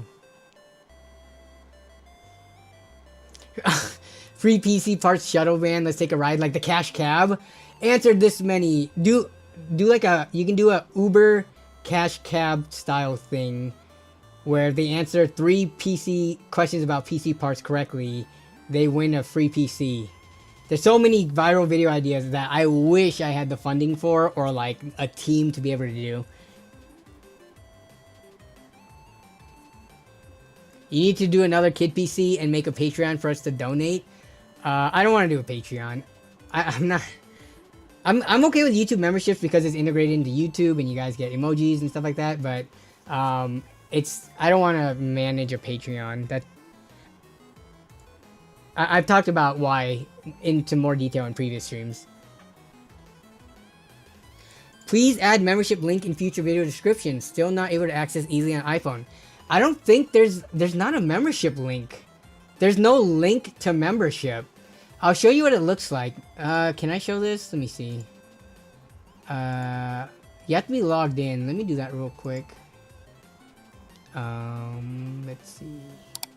Dang it, I can't log in because the way this is recorded, when it goes to the shorts editor, everything is shown. Oh, wait. No, it shows it right here. So there's a join button, but when you hit the join, you see how there's a pop out? It's a pop out thing where when you click to join the channel, it's not like a new web page with a URL or something. It's like a pop out window that you just click to join, and there's not a separate window to join. So if you don't see the join button next to the subscribe, this is like the only way they have to do it, unfortunately. You have to go into your, I think you might have to go into your desktop YouTube account, enable memberships, and then this will show up on your iPhone, I think. But I don't know for sure because I don't have an iPhone.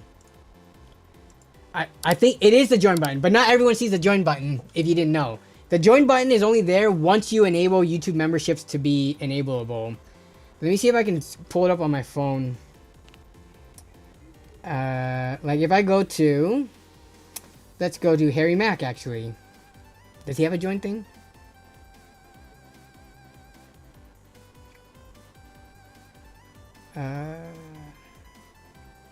Does David have a join thing? Ah, yes, okay. Okay, so if you go to, can you see this? Zoom in, camera. Okay, well, that's not gonna work. But yeah, the join button is right there. I'm already subscribed to him, so it doesn't show the subscribe button. But the join button, this is Android though. I don't know. Maybe iPhones are different. You should be able to get a page URL. I'll try to find it and send it to you because I can't see join, but I can be a member because I got one as a gifted. Oh, that's a good point. You can just join on a desktop though. Do you not have a desktop computer? Oh, that sounds like bad. What is it? That's the whole Diablo thing. Do you not have phones? I know some people don't have desktop computers or laptops. I understand. You might be able to check out the YouTube desktop website, and the join button might be there, because it seems like nobody else has join problems.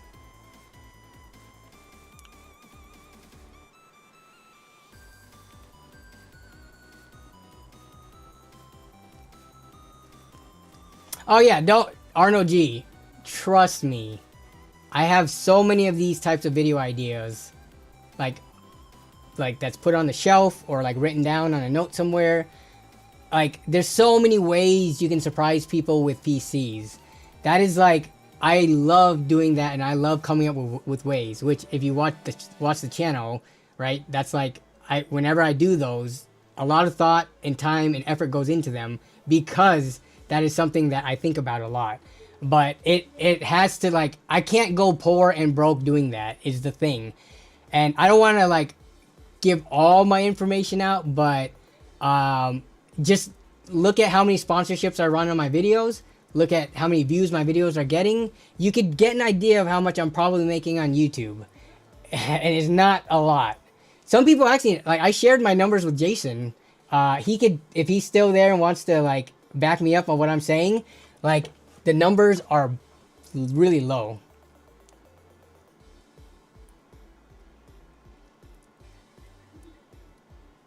Jason says he's truthful. He's seen my YouTube AdSense monthly revenue.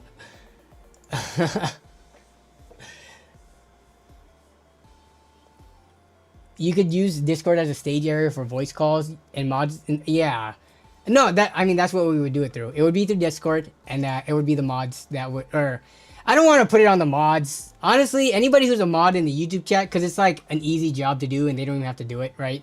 Like, okay, you see someone spamming the N-word, it's super easy to just get rid of them.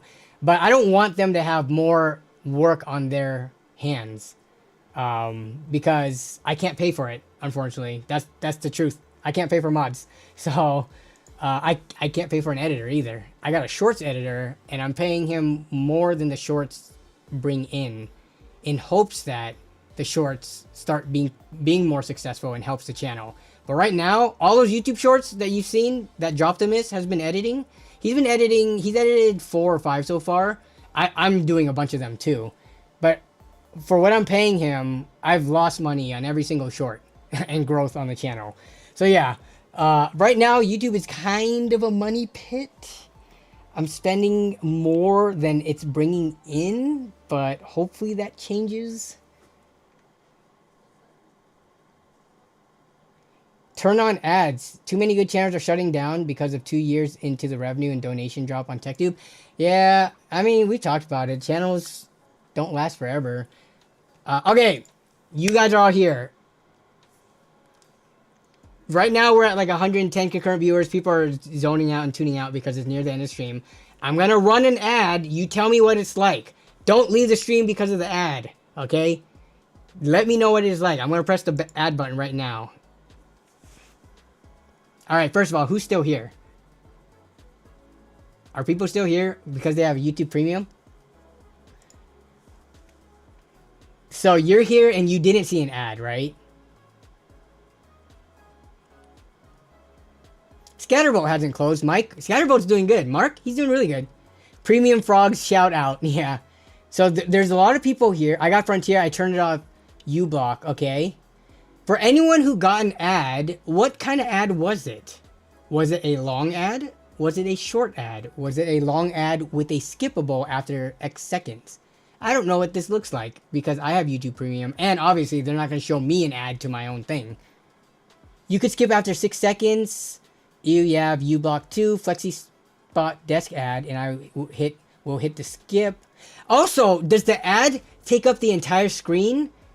Or because on Twitch, sometimes when they run ads, they still show the video. Like, did I get completely cut off? Was my video not even showing? What was going on? Flexi Spot, standing desk, I just hit the skip button. But could you still hear me? If the revenue... Ooh, Domino's ad, nice. Dude, they're on brand. I've done ad spots for a Flexi Spot. We eat Domino's. Domino's and FlexiSpot ads. I couldn't have asked for better ads. I'm on mobile, but was completely cut off the genre. Got it. We are Danny. You are definitely my experiment. The stream is a testing bed. No, I don't even know what the ad was. Man and share. I got an ad. Okay, so it looks like they cut off. See, Twitch, when you get ads, at least they have to cut off the audio to show the ad audio, but they still show like the picture in like a smaller picture-in-picture thing of the stream still going on. So, man, if only YouTube did that to let them know that, like, oh, I'm still here. FlexiSpot standing desk. Nice. If the revenue is the same as normal ads, I feel like it's going to be... It is going to be pennies because these streams max out at like 2.5 to 3K views after they go live. But during the streams, we have like 100 to like 150 people watching live. Obviously, people leave, people come in, but then a lot of people use ad block. If anything... If you have premium membership, you're probably helping me out the most. Because premium viewership, because no ads are placed, I think they just pay you more when premium viewers watch you. So, I got Frontier already and was offered Frontier. Dope. Ads takes over the video. Okay. Wait. What is this? Oh no, that should have just been one ad. I inserted an ad. I did not just enable ads and they're just going to keep playing. I can insert, like when I press the button, it's like play ad now. So I can trigger when an ad plays, but it shouldn't turn on ads for the rest of the stream.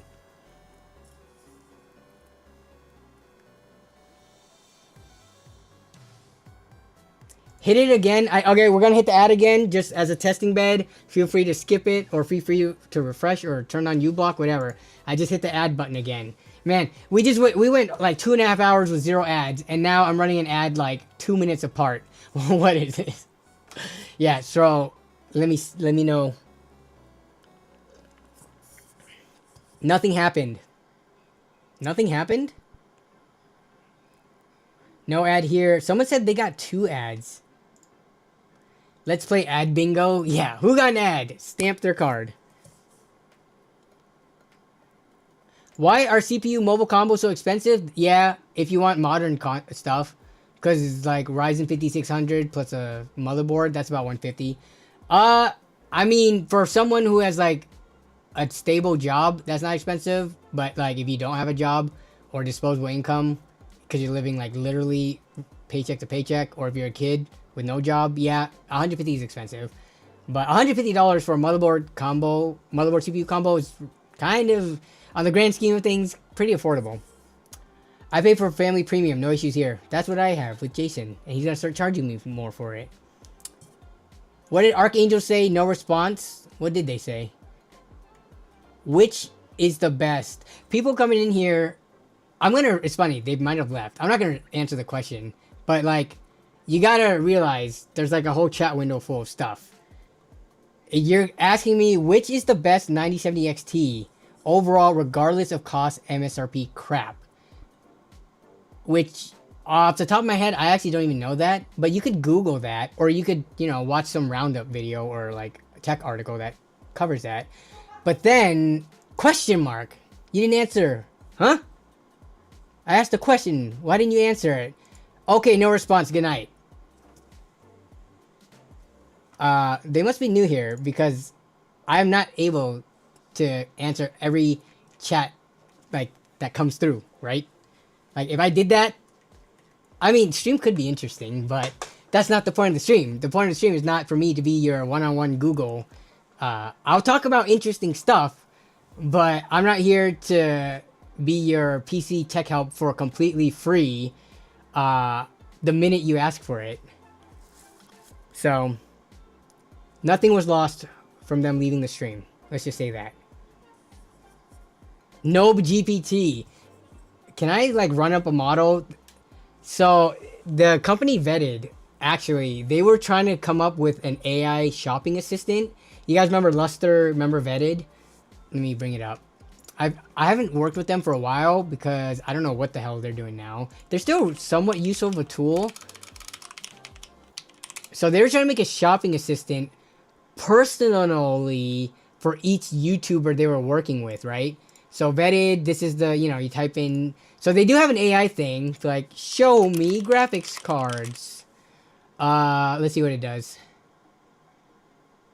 Reviewing top-rated graphics cards, right? And then they'll show you like shopping items, right? But because I was one of the earliest people to like work with them, they were trying to launch like this pilot program where each content creator would have their own version of like an AI bot that sounded like them. So it wasn't video or voice or anything, but it was the text, the way that the AI bot typed, it would have talked as if like me, like the way that I talk, it would have typed like that. And then, you know, they would have scraped my videos and gotten all the data that they need, or like, how do I use slang? How do I say certain things?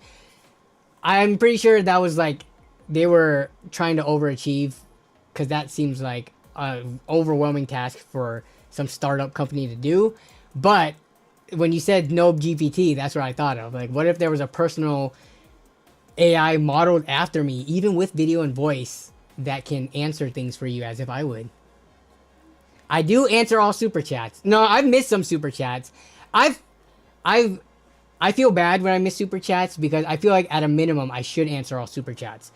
I don't want to use that as an encouragement to make people super chat for me to read it, but I think it's only fair that I do read it, if that makes sense, right? I'm not going to tell people, like, I never tell people, I'm only going to read your chat if you super chat. But when people super chat out of the kindness of their own hearts, for whatever reason, I will read it. So it's not something that I talk about it, but I don't promote it to be used like that. Sorry for blocking your ads. He says, your boy Ram. Thank you. This, you know, I get like a 60% cut from this or whatever, right? So this $3, that is enough to pay for ads for like a long time. Because remember, ads, you get pennies for ads. So $3 donation right here, instead of watching ads, that might pay for the rest of your life of watching my videos for ads.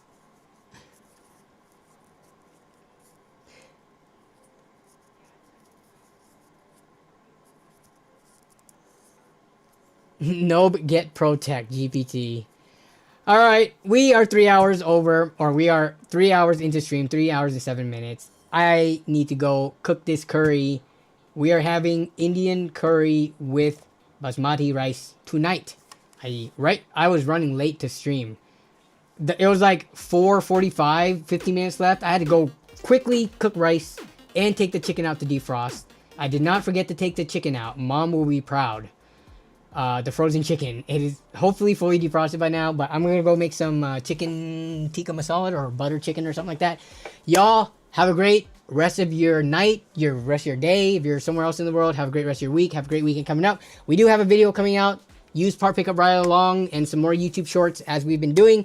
And yeah, next week we will see if we get more Nvidia news or if we can build a PC during the stream. So take it easy, everyone. Thanks for coming. I appreciate you all. Bye bye.